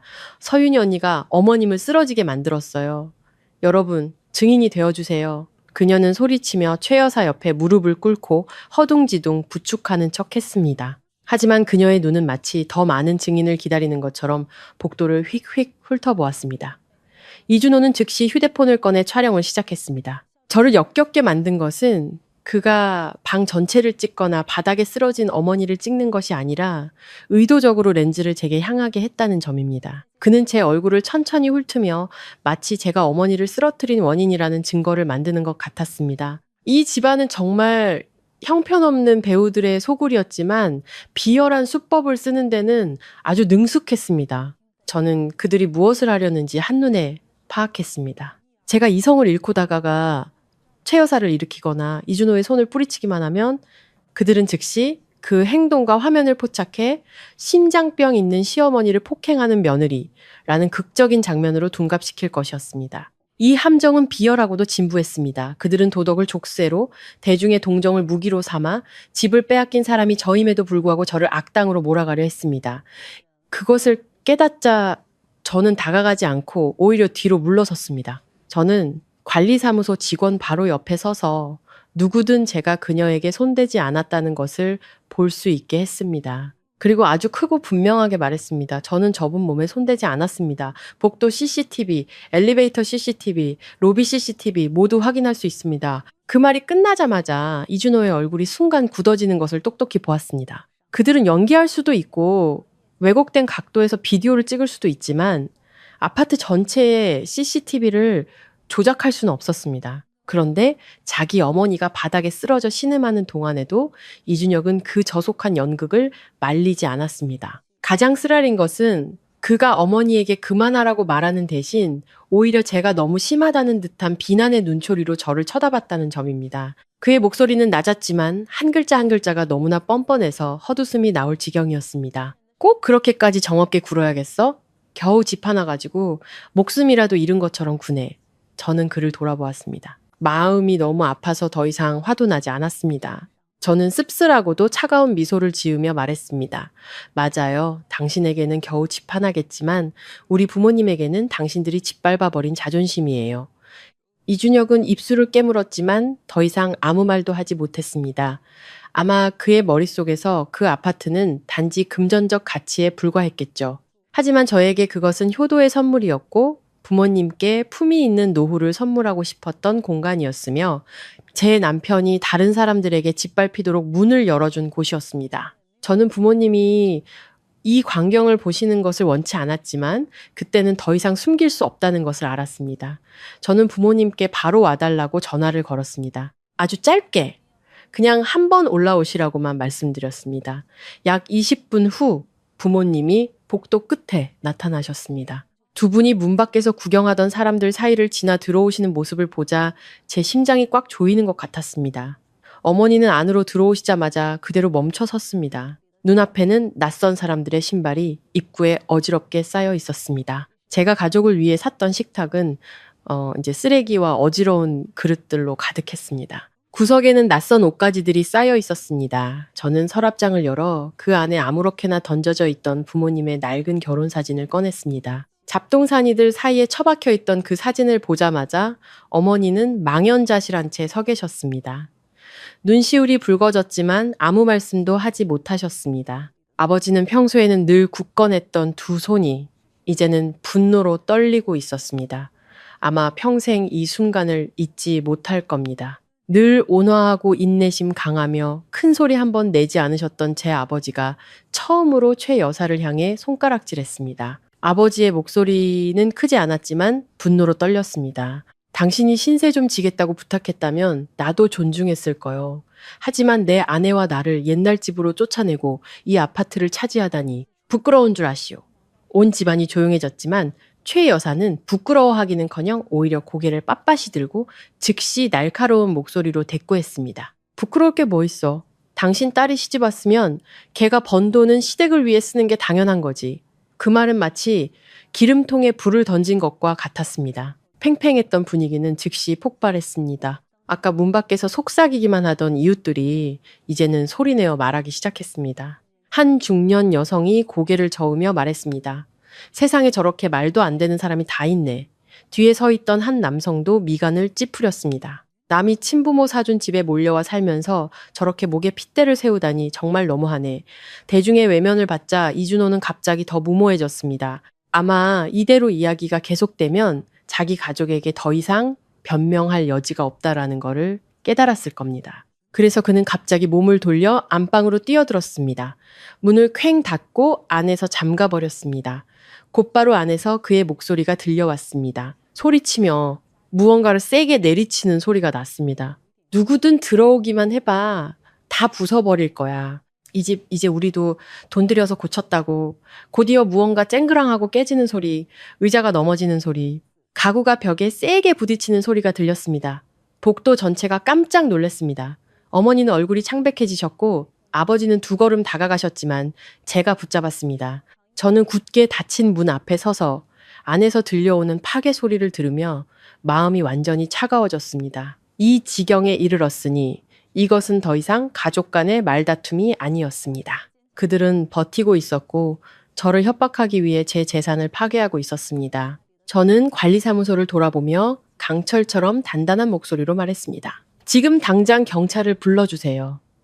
관리사무소에 신고 후 15분도 채 되지 않아 관할 경찰과 동대표가 현장에 도착했습니다. 그때 아파트 안의 공기는 마치 돌덩이가 가슴을 짓누르는 것처럼 무거웠습니다. 복도에는 여전히 몇몇 구경꾼이 있었지만 이전처럼 웅성거리지는 않았습니다. 책임자가 들어오자 이야기는 더 이상 최 여사가 꾸며내려던 남의 집 싸움으로 흘러갈 수 없었습니다. 저는 이쯤 되면은 시댁 식구들이 기세가 꺾이고 적어도 조금은 위축될 것이라고 생각했습니다. 하지만 아니었습니다. 바로 그 순간 저는 그들이 이 일을 얼마나 오래전부터 준비해 왔는지 명확히 알게 되었습니다. 이준혁이 한 걸음 앞으로 나섰습니다. 더 이상 제가 녹음 파일을 틀었을 때처럼 당황하거나 회피하는 모습이 아니었습니다. 그는 테이블 구석에 놓인 서류 가방에 손을 넣어 미리 준비해둔 서류 뭉치를 꺼냈습니다. 그가 서류 한 장 한 장을 펴고 21번 고른 뒤 경찰 앞에서 등을 꼿꼿이 세우고 말하는 모습에 저는 등골이 오싹해졌습니다. 그는 더 이상 어머니와 아내 사이에 낀 남편 역할을 하지 않았습니다. 그는 오래전부터 길을 계획해온 자의 진짜 얼굴을 드러내기 시작했습니다. 그의 목소리는 평소보다 더 단단했습니다. 저는 이 사람의 법적 남편입니다. 이건 혼인관계 증명서고요. 혼인 기간 중에 형성된 재산은 반드시 이 사람 개인의 것이라고 단정할 수 없습니다. 그 말에 저는 몇 초간 그대로 멈춰 섰습니다. 알고 보니 그가 지금까지 아껴두었던 마지막 펜은 감정도 도리도 아니었습니다. 남편이라는 명분을 이용해 저를 법적 분쟁의 니다우로 끌어들여 자기 가족이 계속 이곳에 버틸 시간을 벌려는 속셈이었습니다. 바로 그 순간 저는 아주 차가운 사실 하나를 깨달았습니다. 그들은 단지 넓은 집을 탐낸 것이 아니었습니다. 단지 좋은 집을 보고 차지하려는 마음이 생긴 것도 아니었습니다.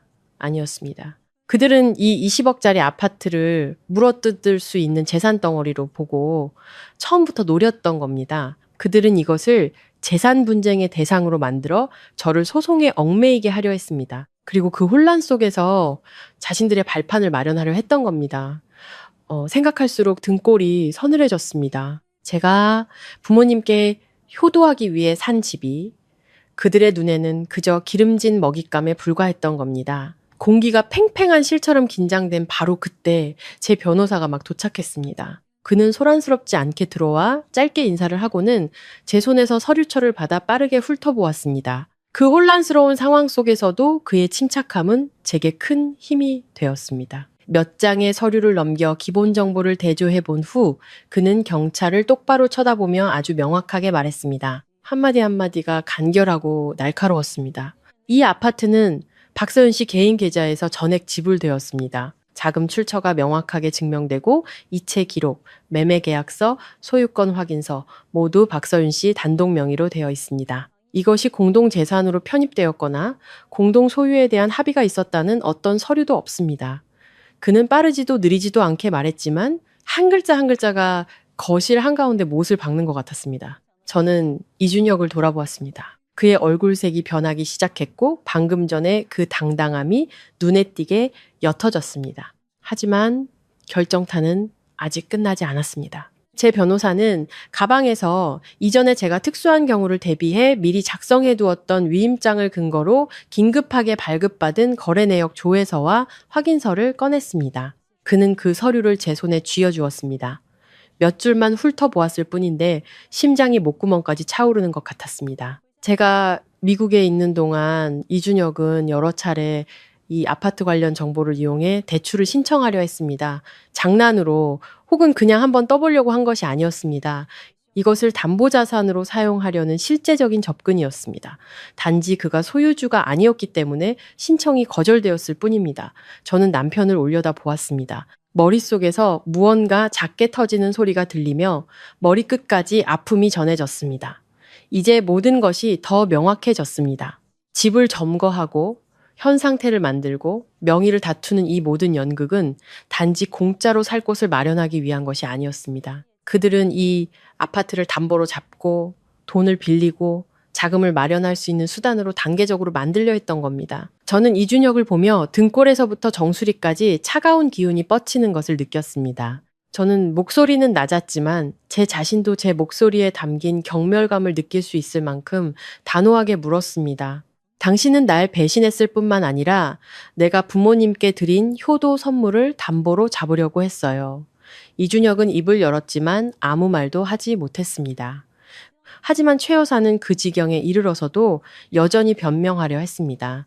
그녀는 목에 핏대를 세우고 날카롭고도 뻔뻔한 목소리로 말했습니다. 남자가 사업하다가 자금이 부족하면 좀 융통할 수도 있지. 그럼 남들은 부자 되는데 우리 집은 힘들게 사는 걸 그냥 보고만 있으라고? 저는 그 말을 듣고 역겨움을 느꼈습니다. 그들에게는 융통성이라는 두 글자로 모든 것이 합리화될 수 있었습니다. 제 부모님을 짓밟는 것도, 제 효심을 담보로 잡는 것도요. 그때 한 경찰관이 나섰습니다. 그의 목소리는 단호하고 분명했습니다. 이곳에 거주하는 것에 대해 집주인의 서면 동의를 받았습니까? 방 안은 쥐 죽은 듯이 조용해졌습니다. 최 여사는 이준혁을 쳐다봤고 이준혁은 바닥을 내려다봤습니다. 방금 방에서 불려나온 이준호는 여전히 험악한 표정이었지만 입을 꾹 다물고 있었습니다. 아무도 대답하지 못했습니다. 경찰관은 더 차가운 목소리로 물었습니다. 집주인의 부모님을 위협하여 이곳을 떠나도록 강요한 사람이 있습니까? 제 옆에서 계시던 어머니가 살짝 떠셨습니다. 어머니의 손이 차가워지는 것을 똑똑히 느꼈지만 어머니는 한 걸음 앞으로 나서셨습니다. 목소리는 작았지만 소리치거나 울부짖지 않았고 한 글자 한 글자가 칼날처럼 날카로웠습니다. 어머니는 그들이 며칠만 머물겠다고 하고는 사람이 점점 늘어나 방을 차지하고 물건을 늘어놓았던 일, 며느리가 산 집이면 시댁집이기도 하다고 했던 말들, 그리고 마침내 늙은 양반들이야 어디서 산들 뭐가 다르겠냐고 했던 말을 이야기하셨습니다. 어머니는 아주 천천히 말씀하셨고 그럴수록 더 고통스러웠습니다. 복도는 숨소리까지 들릴 정도로 조용했습니다. 상황을 파악한 경찰은 즉시 거주 권한이 없는 모든 사람에게 짐을 싸서 아파트에서 나갈 것을 요구했으며 동시에 불법 점거 및 재산 파손 혐의에 대한 조서를 작성했습니다. 방에서 불려나온 이준호는 불을 삼킨 듯 험악한 표정이었지만 결국 더 이상 경거망동하지 못했습니다. 분위기는 바뀌기 시작했습니다. 저는 모든 것이 이쯤에서 큰 매듭을 지을 것이라고 생각했습니다. 하지만 바로 그때 아까의 파손 소리 이후 물건들을 확인하기 위해서 재로 들어갔을 때 제 눈은 구석에 있는 작은 금고에 멈췄습니다. 자물쇠에 이상한 긁힌 자국이 있었습니다. 열쇠 구멍 주변의 금속 가장자리에는 여러 번 단단한 물체로 쑤신 듯한 선명한 자국이 있었습니다. 저는 그대로 멈춰 섰습니다. 심장이 가슴속에서 세차게 뛰는 것이 느껴졌습니다. 저는 다가가 금고를 열었습니다. 안에는 제 개인 재무 서류들이 마구 흐트러져 있었습니다. 여러 서류철은 원래 위치에 있지 않았고 어떤 것은 비스듬히 뽑혀 있었으며 어떤 곳은 비정상적으로 비어 있었습니다. 저는 천천히 고개를 돌려 이준혁을 똑바로 쳐다보았습니다. 제 목소리는 크지 않았지만 누구든 그 차가움을 느낄 수 있었습니다. 당신들 그냥 들어와서 산 게 아니었네. 내 금고까지 뒤진 거죠? 아무도 대답하지 않았습니다. 최 여사도 이준호도 이준혁도 침묵했습니다. 하지만 바로 그 침묵이 어떤 말다툼보다 더 무서웠습니다. 왜냐하면 저는 제가 방금 그 금고 안에서 본 것이 앞으로 닥쳐올 더 큰 재앙의 시작에 불과하다는 것을 알았기 때문입니다. 경찰이 조서를 작성하고 시댁 식구들에게 짐을 싸서 대기하라고 요구한 후 저는 단 1초도 더 기다릴 수 없었습니다. 금고 자물쇠에 긁힌 자국이 눈앞에서 아른거렸습니다. 저는 서재로 뛰어들어갔습니다. 심장이 가슴속에서 세차게 뛰는 소리가 들릴 정도였습니다. 그 방은 제가 서류, 파일, 그리고 개인 재무 관련 중요 문서를 처리하기 위해 따로 마련한 공간이었습니다. 미국으로 떠나기 전 저는 직접 금고를 잠그고 몇 번이나 확인했습니다. 그런데 지금은 조금만 자세히 봐도 자물쇠가 온전하지 않다는 것을 알 수 있었습니다. 금고 입구 주변의 페인트는 여기저기 긁혀 있었고 금속 부분에는 여러 번 단단한 물체로 쑤신 듯한 가로 세로의 흠집이 선명했습니다. 저는 손을 들어 자물쇠를 만져보았습니다. 분노로 손가락이 떨렸습니다. 제가 잘못 기억하는 것도 오래 사용해서 고장난 것도 아니었습니다. 누군가 의도적으로 이 금고를 억지로 열려고 했던 겁니다. 금고를 열자마자 머리가 띵하고 울렸습니다. 아파트 대금 지불 관련 원본 서류철은 한쪽으로 완전히 쏠려 있었습니다. 오래된 은행 위임장 묶음은 마구 뒤집혀 있었고 종이 모서리는 급하게 뒤진 듯 구겨져 있었습니다. 예금 통장 사본, 개인 투자 증서, 그리고 제가 따로 묶어두었던 각종 재무 서류들은 이제 뒤죽박죽 섞여 있었습니다. 어떤 것은 그대로 있었지만 어떤 것은 가장 중요한 페이지 몇 장이 빠져 있었습니다. 이런 식으로 뒤진 흔적은 현금을 찾는 도둑의 소행과는 달랐습니다. 마치 특정 종류의 서류를 찾기 위해 뒤지고 대조하고 사진을 찍고 심지어 다른 목적을 위해 몇 페이지를 가져간 사람의 흔적 같았습니다. 저는 서류 뭉치를 하나씩 넘겨보았습니다. 심장은 쿵쾅거리고 손은 차갑게 식었습니다. 제 변호사가 따라 들어와 몇 군데를 훑어보더니 그의 표정도 굳어졌습니다. 그는 돌려 말하지 않고 바로 본론으로 들어갔습니다. 목소리는 낮았지만 단호했습니다. 현금을 찾은 게 아닙니다. 다른 법적 스토리를 만들기 위해 사용할 수 있는 서류를 찾고 있었던 겁니다. 그 말은 제 안에 마지막 순진함을 베어버리는 칼날 같았습니다. 저는 밖으로 뛰쳐나갔습니다. 손에는 여전히 마구 흐트러진 서류 뭉치를 든 채 이준혁을 똑바로 쳐다보았습니다. 목은 바짝 말랐지만 한 글자 한 글자 분명하게 내뱉었습니다. 내 금고를 왜 뒤졌어요? 이준혁은 거실 한가운데 경찰, 동대표, 경비원, 이웃, 그리고 양가 부모님 앞에서 여전히 소름 끼치도록 차가운 표정으로 부인하려 했습니다. 그는 이를 악물고 제 시선을 피하며 퉁명스럽게 대답했습니다. 무슨 말 하는지 모르겠는데 그 한마디가 오히려 제 속을 더 들끓게 했습니다.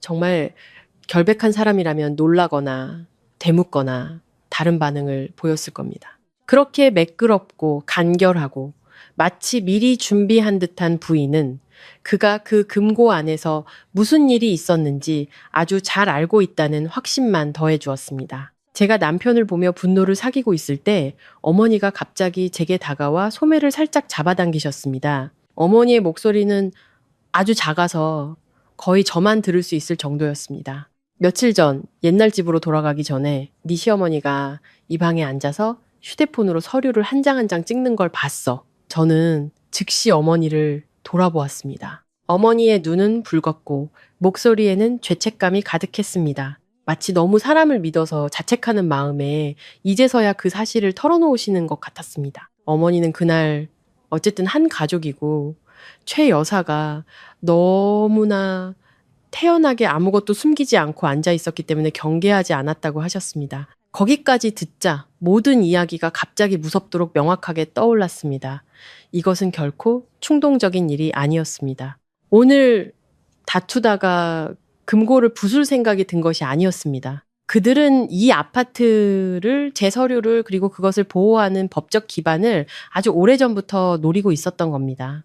그들은 단지 들어와 살고 싶었던 것이 아니라 서류를 모으고 문서를 촬영하고 거주 현황을 만들어 이 아파트를 그들에게 유리한 복잡한 분쟁의 덩어리로 만들려 했던 겁니다. 제 변호사는 즉시 밖으로 나가 경찰 앞에서 이준혁과 이준호의 휴대폰을 현장에서 바로 확인하자고 제안했습니다. 만약 그들이 자발적으로 협조한다면요. 왜냐하면 그 안에는 서류 사진, 관련 대화 내용 또는 관련 문서가 있을 가능성이 매우 높았기 때문입니다. 그 말을 듣자마자 이준호는 마치 불에 댄 것처럼 격렬하게 반응했습니다. 그는 목에 핏대를 세우고 손가락질하며 외쳤습니다. 휴대폰은 사생활이에요. 당신들한테 그럴 권리 없어요. 이준혁도 즉시 얼굴색이 변하며 반걸음 뒤로 물러서서 개인정보 보호 권리에 대해 장황하게 늘어놓기 시작했습니다. 그들의 너무나 강하고 빠르고 격렬한 반응은 오히려 도둑이 제 발저린다는 것을 모든 사람에게 보여주었습니다. 정말 깨끗했다면 그렇게 펄쩍 뛰지는 않았을 겁니다. 방 안의 공기가 팽팽하게 긴장되어 있을 때 또 다른 디테일이 갑자기 드러났습니다. 아까부터 경찰과 협조하며 서 있던 아파트 경비원이 마치 중요한 것이 생각난 듯 입을 열었습니다. 그는 제가 3개월 동안 부재 중일 때 이준혁이 자기 가족을 이사시켰을 뿐만 아니라 여러 차례 낯선 남자를 데리고 와서 아파트를 보여줬다고 말했습니다. 어떤 날은 로비에서 어떤 날은 문 앞까지 와서 오랫동안 무언가를 가리키며 상의했다고 합니다. 경비원은 이준혁이 그 남자에게 무심코 했던 말을 어렴풋이 기억하고 있었습니다. 이건 우리 가족 재산인데 서류 정리만 되면 바로 거래 가능합니다. 그 말을 듣는 순간 저는 그대로 멈춰섰습니다. 주변의 모든 소리가 몇 초간 멀어지는 것 같았습니다. 알고 보니 그들은 공짜로 사는 것에 그치지 않았습니다. 아파트를 담보로 대출받으려 한 것도 아니었습니다. 그들은 더 더러운 단계로 나아가기 위해 길을 닦고 있었던 겁니다. 분쟁의 껍데기를 만든 직후 아파트를 몰래 넘기거나 복잡한 거래의 미끼로 사용하려 했던 겁니다. 저는 천천히 이준혁을 돌아보았습니다.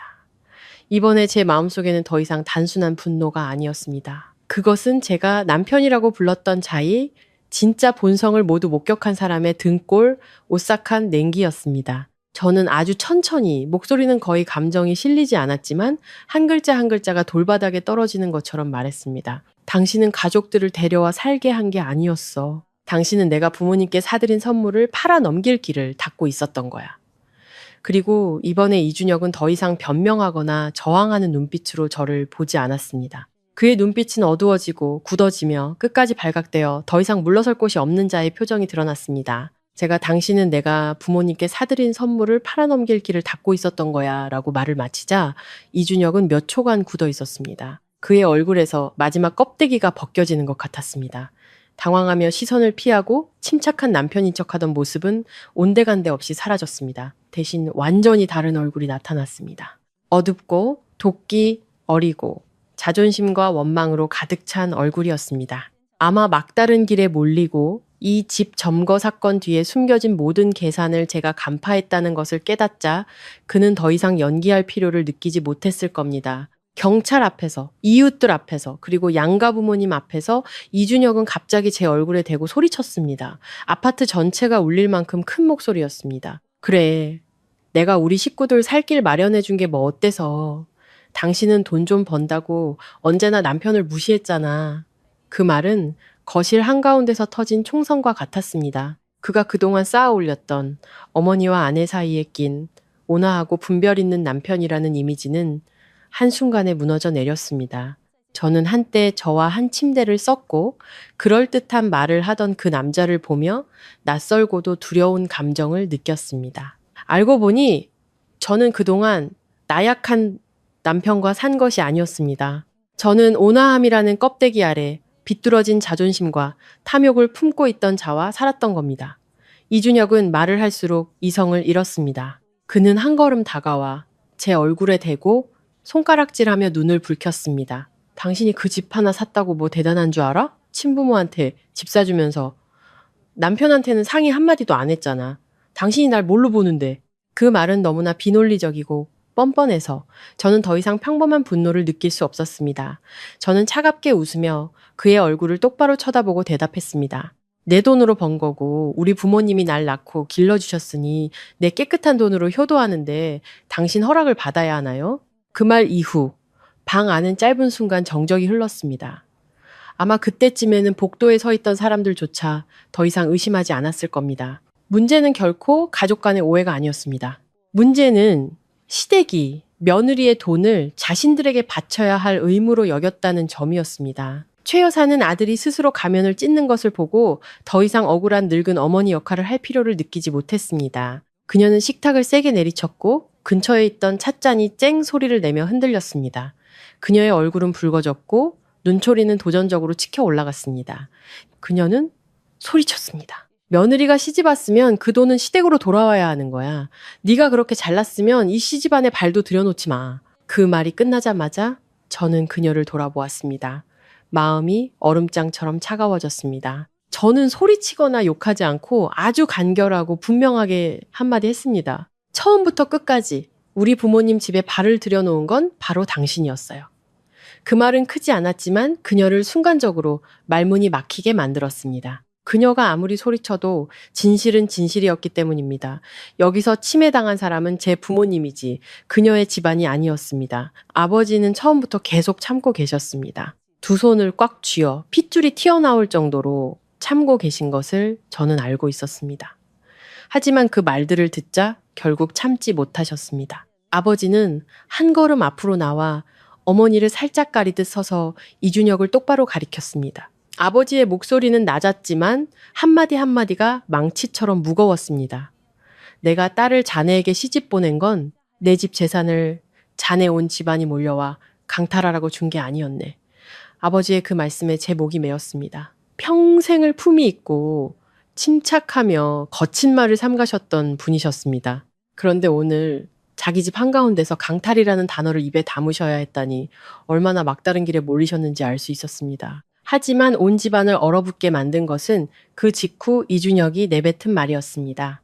아마 분하고 더 이상 어떤 가면도 쓸 수 없었기 때문이겠지요. 그는 으르렁거렸습니다. 그 집 늙은 양반 두 분이 살기에는 너무 아깝지. 어차피 나중에는 당신도 남편이랑 자식 먼저 챙겨야 할 거 아니야. 그 말이 끝나자마자 저뿐만 아니라 주위에 서 있던 사람들 모두가 멈칫했습니다. 그것은 더 이상 화가 나서 하는 말다툼이 아니었습니다. 그것은 그의 진짜 속마음이었습니다. 그의 머릿속에서 제 부모님은 늙었으니 품위 있는 삶을 누릴 필요가 없고 딸이 부모에게 바치는 효심은 시댁을 위해 방향을 바꿀 수 있는 것이었습니다. 저는 그를 보며 마치 제 인생에 한 번도 존재하지 않았던 낯선 사람을 보는 것 같았습니다. 어머니는 그 말을 듣고 몸을 떠셨습니다. 눈은 붉어졌고 입술도 떨렸지만 울지는 않으셨습니다. 그 침착함이 저를 가장 아프게 했습니다. 어머니는 그저 이준혁을 쳐다보며 아주 작게 조용한 사람만이 들을 수 있을 정도로 말씀하셨습니다. 우리 부모는 늙어서 쫓겨나고 너희 집안이 몰려와 차지하는 건 당연한 일이니 고함도 요란한 눈물도 없었습니다. 그저 가벼운 한마디였지만 온 집안이 긴 상처를 입은 것 같았습니다. 때로는 침착한 목소리로 말하는 고통이 어떤 고함보다 더 사람을 부끄럽게 만들기 때문입니다. 이준호는 형이 모든 것을 드러내자 그 역시 합세했습니다. 익숙한 무례함과 오만함이 다시 드러났습니다. 그는 입꼬리를 올리며 크게 말했습니다. 집이 넓으면 식구가 사는 게 뭐가 잘못됐어. 서윤이 누나는 무슨 옥이야 금이야 하는 것처럼 군해. 하지만 이번에는 그가 말을 마치자마자 한 경찰관이 즉시 엄하고 단호한 목소리로 꾸짖었습니다. 여기는 타인 명의의 재산입니다.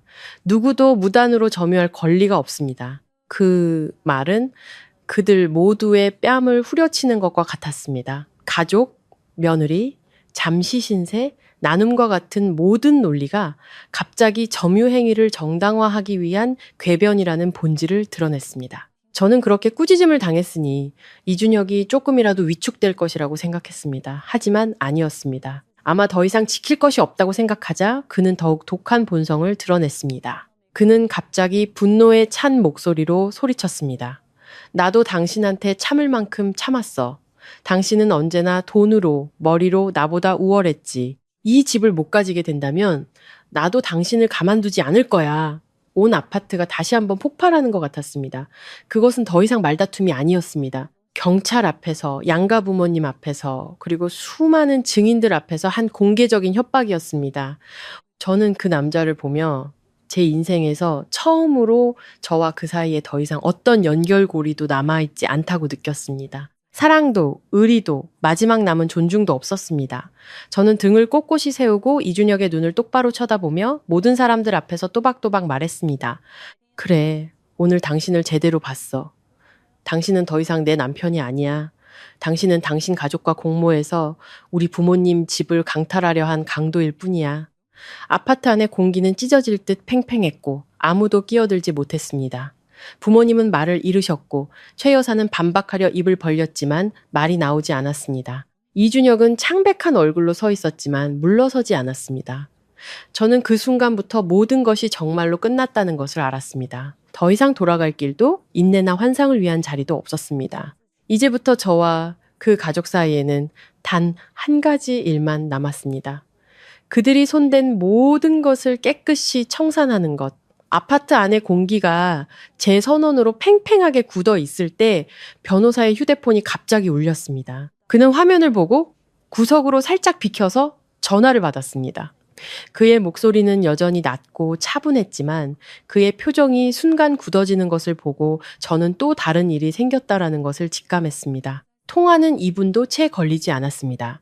그 후 그는 막 도착한 이메일을 빠르게 열어 훑어보고는 제게 돌아왔습니다. 그는 바로 말하지 않고 제게 휴대폰을 보여주었습니다. 그것을 받아 몇 줄 읽었을 뿐인데 등골이 오싹해졌습니다. 알고 보니 제가 출장 간 동안 이준혁은 20억짜리 아파트를 노리는 것 외에도 부부의 오래된 개인정보를 이용해 어떤 사업 계획을 위한 거액의 대출을 신청했던 겁니다. 그 신청은 재정 능력 부족, 신뢰할 수 없는 자금 흐름, 그리고 특히 유효한 담보자산 부족으로 은행에서 거절되었습니다. 하지만 저를 더 싸늘하게 만든 것은 그가 대출을 받으려 했다는 사실이 아니라 내부 검토 비고란에 적힌 내용이었습니다. 대출 심사팀은 신청인이 여러 차례 서류 조건이 마무리되는 대로 대출 계획에 추가할 수 있는 고가의 가족 재산인 아파트에 대해 언급했다고 기록해 두었습니다. 저는 화면을 보았습니다. 한 글자 한 글자가 제 눈에 박히는 것 같았습니다.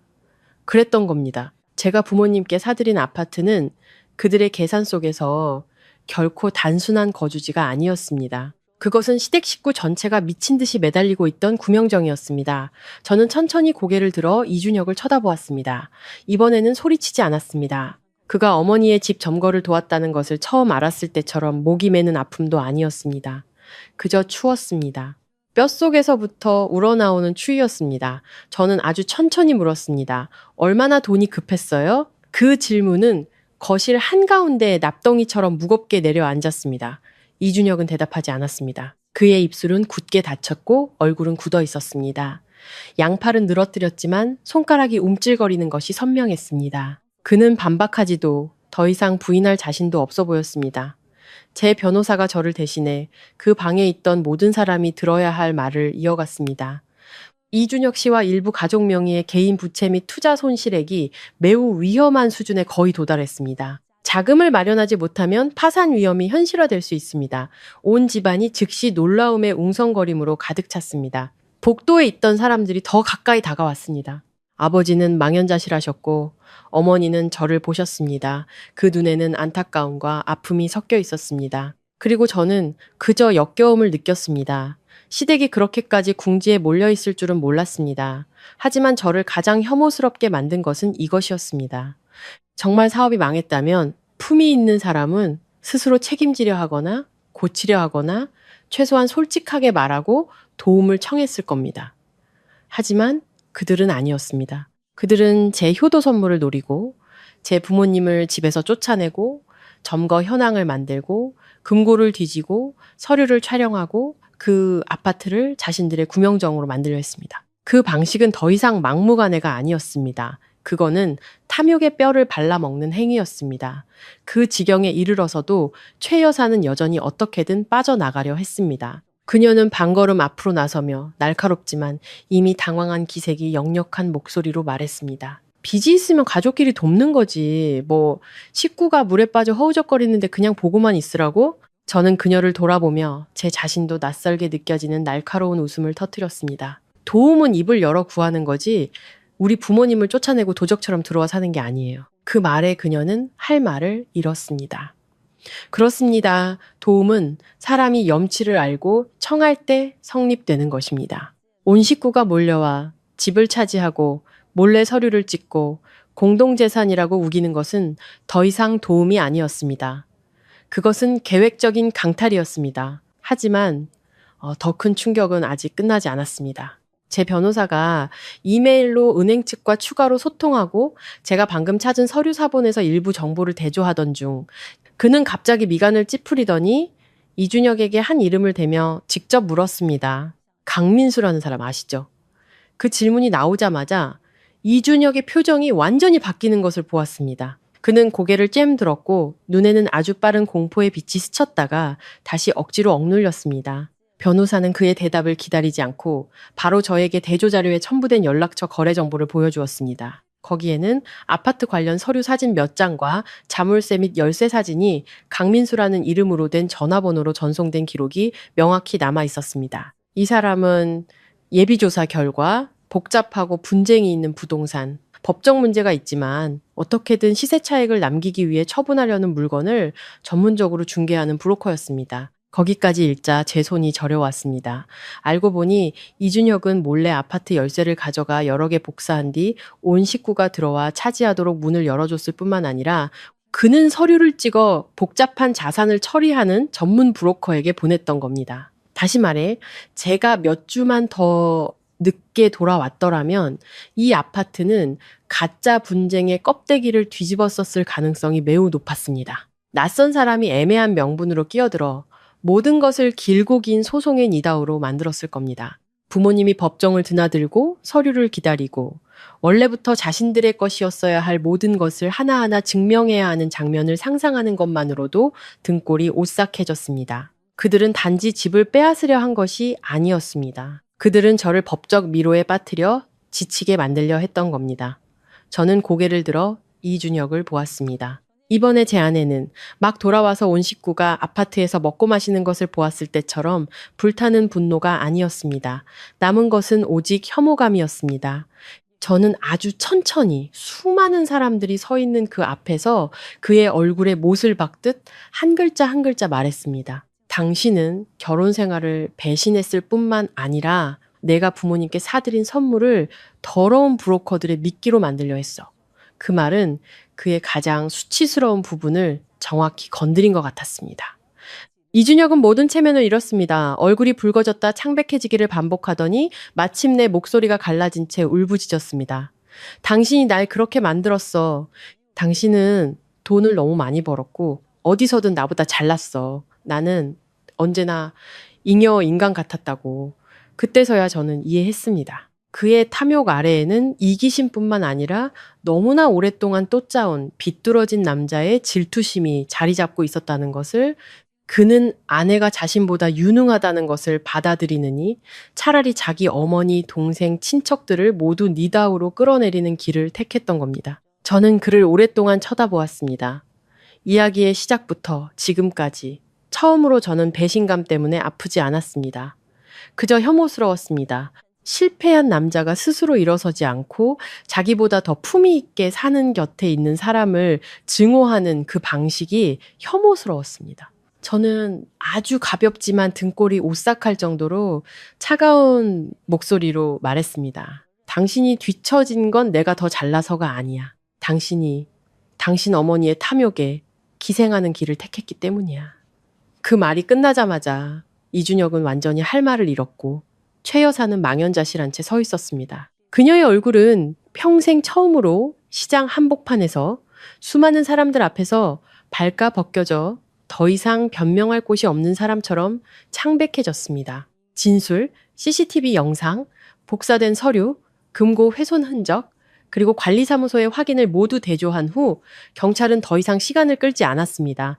팽팽한 긴장감으로 가득 찬 방 안에 관할 경찰관의 단호한 목소리가 울려 퍼졌습니다. 이 아파트에 거주할 권리가 없는 모든 분들은 오늘 오후 중으로 즉시 짐을 싸서 이곳을 떠나야 합니다. 더 이상 잠시 머무는 것도, 한 가족도 며칠 기다렸다 생각하는 것도 없었습니다. 그 말은 시댁 식구들이 처음부터 끝까지 붙잡으려 했던 연극의 막을 칼로 베어버리는 것과 같았습니다. 하지만 최 여사는 여전히 포기하지 않았습니다. 그녀는 의자에 털썩 주저앉아 두 다리를 벌리고 양손으로 팔걸이를 마치 마지막 자리인 양 꽉 붙잡고 날카롭게 소리쳤습니다. 난 안 가. 누가 감히 날 끌어내는지 보자. 예전 같았으면 그 목소리가 몇몇 사람을 위축시켰을지도 모릅니다. 하지만 오늘은 아니었습니다. 복도에는 이웃들이 빽빽하게 서 있었고 모두가 충분히 듣고 보고 이해했습니다. 더 이상 처음처럼 저를 의심의 눈초리로 보는 사람은 없었습니다. 대신 그녀를 향한 고갯짓, 한숨, 그리고 차가워진 시선만이 있었습니다. 문 밖에 서 있던 한 여성이 무심코 말했습니다. 아주머니, 너무 심하시네요. 남의 집이지 아주머니 집 아니잖아요. 제가 오늘 오후에 이 아파트에 들어선 이후 처음으로 최 여사는 대중을 조종하지 못했습니다. 그녀에게는 오직 자신의 뻔뻔한 얼굴만이 남아 수많은 눈앞에 드러났을 뿐이었습니다. 이준혁은 그때서야 판이 완전히 기울었다는 것을 깨달은 듯 했습니다. 그는 제게 다가왔습니다. 얼굴은 굳어 있었지만 목소리는 훨씬 낮아졌고 약간의 애원이 섞여 있었습니다. 그는 저를 따로 구석으로 끌어당기려는 듯 손을 내밀었습니다. 마지막 남은 체면이라도 지키려는 듯 조심스럽게 말했습니다. 서윤아, 나 체면 좀 세워줘. 일단 다들 돌아가게 하고 내가 남아서 너랑 얘기할게. 그 말을 듣자 너무나 어이가 없어서 웃음이 터져 나올 뻔했습니다. 이 지경에 이르러서 온 식구를 동원해 우리 부모님 아파트를 차지하고 내 금고를 뒤지고 내 서류를 찍고 그 효도 선물을 담보로 잡으려 해놓고도 그가 여전히 체면을 요구할 자격이 있다고 생각하다니요. 저는 그의 손을 뿌리치며 크지 않지만 등골이 오싹할 정도로 단호한 목소리로 말했습니다. 당신은 이 집에 단 1분도 더 머물 자격이 없어. 그 말이 끝나자마자 이준혁의 얼굴은 마치 따기를 맞은 것 같았습니다. 그는 그대로 멈춰 섰고 입술이 살짝 떨렸지만 결국 아무 말도 하지 못했습니다. 그 와중에도 이준호는 특유의 뻔뻔함을 유지했습니다. 그는 여행 가방에 옷을 쑤셔 넣으며 욕설을 내뱉고 마지막 불만을 표출하려는 듯 가방 몇 개를 바닥에 걷어찼습니다. 그의 얼굴은 붉어졌고 눈은 원망으로 가득 차 있었습니다. 그는 갑자기 저를 돌아보며 한 글자 한 글자 힘주어 말했습니다. 누나도 언젠가는 외톨이가 될 거야. 아마 그의 머릿속에서는 그것이 아주 무서운 저주였을 겁니다. 하지만 저는 그를 보며 분노보다 연민을 더 느꼈습니다. 저는 즉시 섬뜩할 정도로 평온한 목소리로 대답했습니다. 무서운 건 외톨이가 아니라 온 식구가 몰려다니면서 남의 것을 강탈하는 사람들이지. 복도 전체가 순간 조용해졌습니다. 이준호는 할 말을 잃었고 여행 가방 지퍼를 잠그던 손도 멈췄습니다. 하지만 그는 이내 고개를 숙이고 마치 온 세상 앞에서 발가벗겨진 사람처럼 계속해서 짐을 쑤셔 넣었습니다. 여행 가방, 쓰레기 봉투, 옷 보따리, 플라스틱 상자들이 차례차례 아파트 밖으로 끌려 나갔습니다. 바닥 타일을 긁는 여행 가방 바퀴 소리가 유난히 귀에 거슬렸습니다.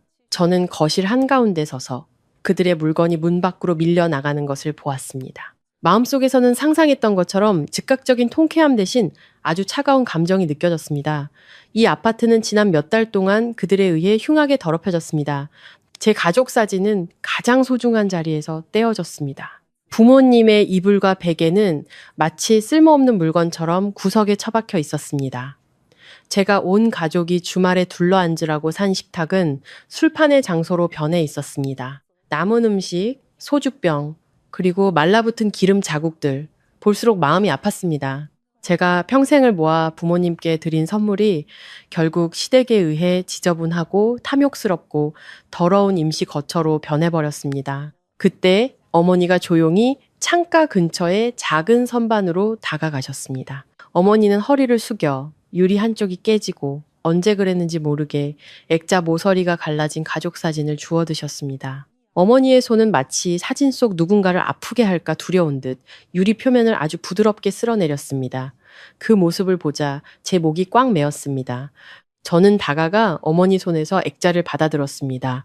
작은 물건 하나였지만 그 순간 가슴이 찢어지는 듯 아팠습니다. 저는 이 아파트를 온갖 설렘, 감사, 그리고 부모님께 보답하고 싶은 기쁨으로 샀습니다. 그런데 결국 그 선물이 두 분을 낡은 집으로 돌아가게 만들고 파렴치한 무리에게 자리를 내주게 만들었습니다. 그 생각에 저는 액자를 꽉 쥐고 제 가족의 명예를 바로 세우듯 선반 위 제자리에 다시 반듯하게 올려놓았습니다. 저는 경찰, 관리사무소, 그리고 아파트 안에 남아있던 모든 사람들을 향해 조금도 흔들림 없이 또박또박 말했습니다. 3일 안에 저는 모든 자물쇠를 교체하고 보안 기록을 다시 설정하며 모든 출입 관련 연락을 차단할 것입니다. 오늘부터 시댁 식구 중 누구라도 이곳에 무단으로 접근하면 법대로 처리하겠습니다. 더 이상 부드러운 말도 조금의 체면도 그들이 기댈 수 있는 어떤 틈도 없었습니다. 저는 시댁이 듣도록, 이웃이 듣도록, 그리고 제 자신이 기억하도록 말했습니다. 한번 짓밟힌 한계선은 가족이라는 몇 글자로 결코 봉합될 수 없다는 것을 최 여사는 그 말을 듣고 마지막으로 여론을 끌어보려 했습니다. 그녀는 낡은 핸드백을 끌어안고 흐느끼며 익숙한 피해자의 목소리를 쥐어짰습니다. 그래, 네가 잘났고 네가 돈 많으니 네가 이겼다. 시댁하고 정 다 끊었으니 나중에 후회하지나 마라. 그녀가 말을 다 마치기도 전에 저는 말을 끊었습니다. 이번에는 그녀가 흑백을 왜곡할 단 1초의 시간도 주지 않았습니다. 저는 그녀를 똑바로 쳐다보며 아주 분명하게 말했습니다. 정의는 당신이 우리 부모님을 사람으로 대했을 때나 존재하는 거예요. 당신이 늙은 양반들이야 어디서 산들 뭐가 다르겠냐고 말한 순간부터 당신이 원했던 건 정의가 아니라 공짜 숙소였어요. 그 말이 끝나자마자 그녀의 얼굴은 잿빛이 되었습니다. 더 이상 복도에서 그녀의 울음소리에 동조하며 웅성거리는 사람은 없었습니다. 모두가 알고 있었기 때문입니다. 한 번 뱉은 말은 결코 주워 담을 수 없다는 것을 그 말 한마디가 그녀가 방패막이로 삼기 좋아했던 정의라는 껍데기를 모두 벗겨버렸던 겁니다. 그 직후 관리사무소도 필요한 조치를 즉시 이행했습니다. 이전에 이준혁이 가족이라는 명분으로 신청했던 모든 임시 출입 권한이 취소되었습니다. 예비 출입 카드는 현장에서 즉시 정지되었고 시댁 식구들의 이름은 보조 거주자 명단에서 삭제되었습니다. 경비원은 새로운 출입 통제 절차를 다시 한번 확인했습니다. 그 순간부터 시댁 식구들은 정문에서부터 차단되었고 더 이상 당당하게 이곳에 발을 들여놓을 기회는 없었습니다. 그들의 마지막 사람이 여행 가방을 끌고 문 밖으로 나갔을 때 아파트는 갑자기 이상할 정도로 조용해졌습니다. 폭풍이 지나간 후의 고요함은 언제나 자신의 심장 박동을 더 선명하게 듣게 합니다. 저는 문으로 다가가 방금 경비원이 임시로 교체해준 새 자물쇠를 손에 쥐었습니다.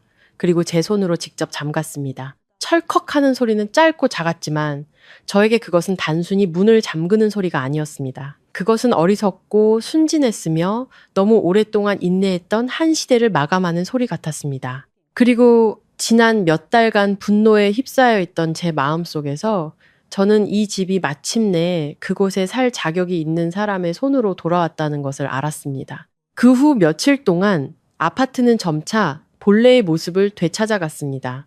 하지만 제가 정리해야 할 것은 단지 가구만이 아니라는 것을 알았습니다. 어떤 물건은 제자리에 놓기만 하면 그만이지만 한번 뒤틀려버린 것들은 아주 천천히 끈기 있게 다시 주워 담아야 했습니다. 저는 사람을 불러 전체 대청소를 하고 자물쇠를 교체하고 문짝 하나, 서랍 하나까지 모두 점검했습니다. 하지만 집안의 세세한 일들은 제 손으로 직접 하고 싶었습니다. 저는 직접 가족 사진을 원래 자리에 다시 걸었습니다. 아버지가 좋아하시던 찻잔 세트를 꺼내 깨끗이 씻고 작은 찻잔 하나하나를 닦아 예전처럼 나무 쟁반 위에 올려놓았습니다. 저는 발코니로 나가 어머니의 화분 흙을 갈아주고 시든 잎을 잘라내고 물을 흠뻑 주었습니다.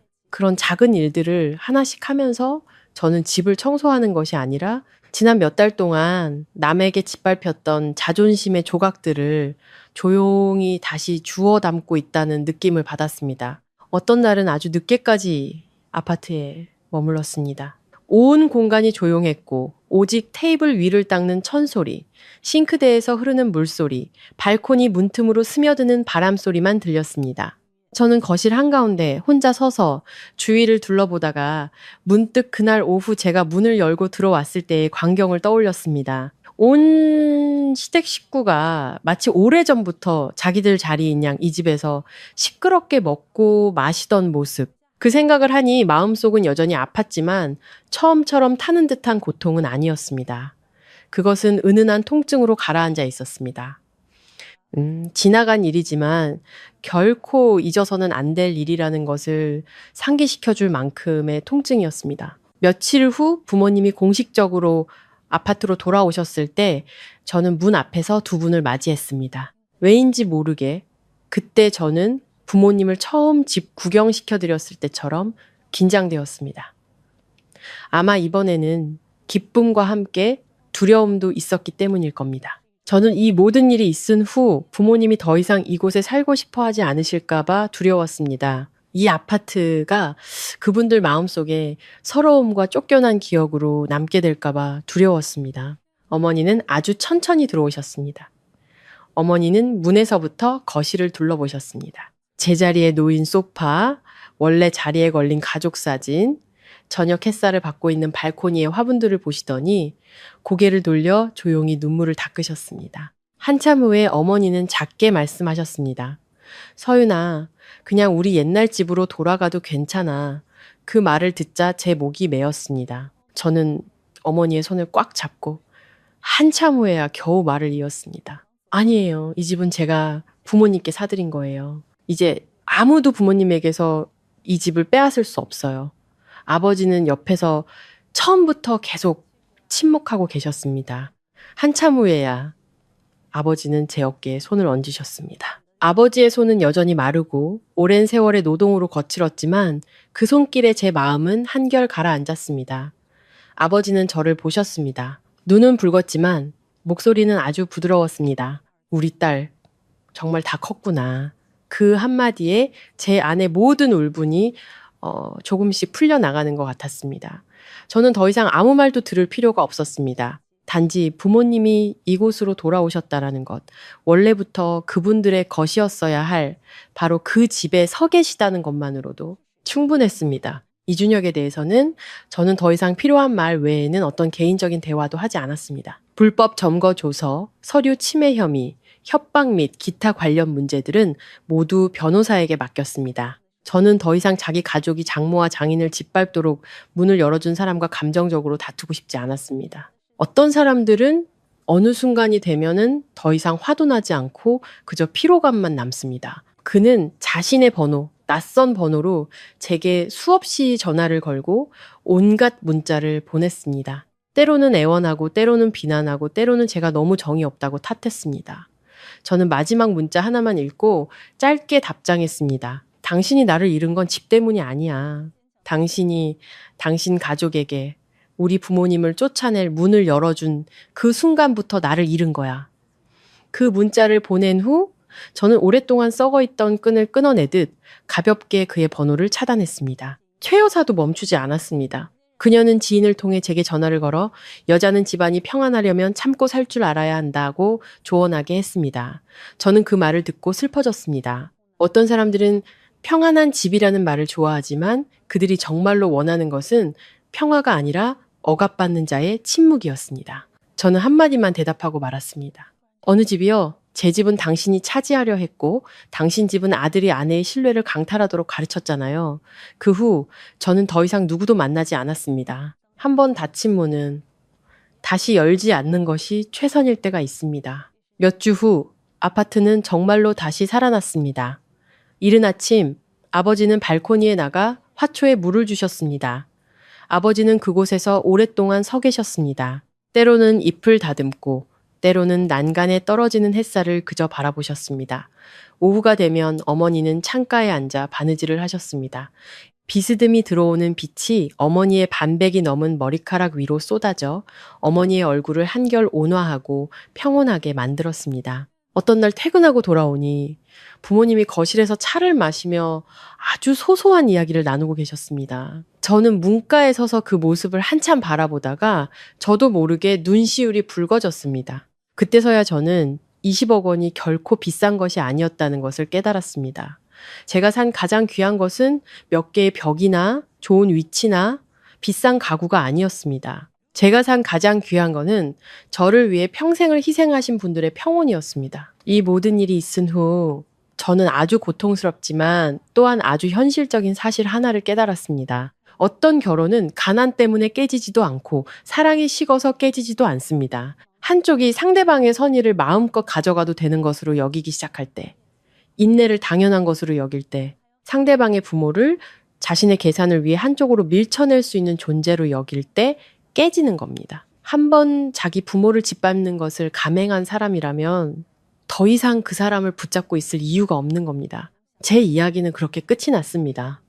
눈물로 끝난 것도 시끄러운 승패의 장면으로 끝난 것도 아니었습니다. 그저 어느 평온한 오후 부모님이 원래부터 그분들의 것이었어야 할 바로 그 집에서 차를 마시는 모습으로 끝이 났습니다. 그리고 저는 발코니에 서서 부드러워지는 저녁 하늘을 바라보았습니다. 마음이 한결 가벼워졌습니다.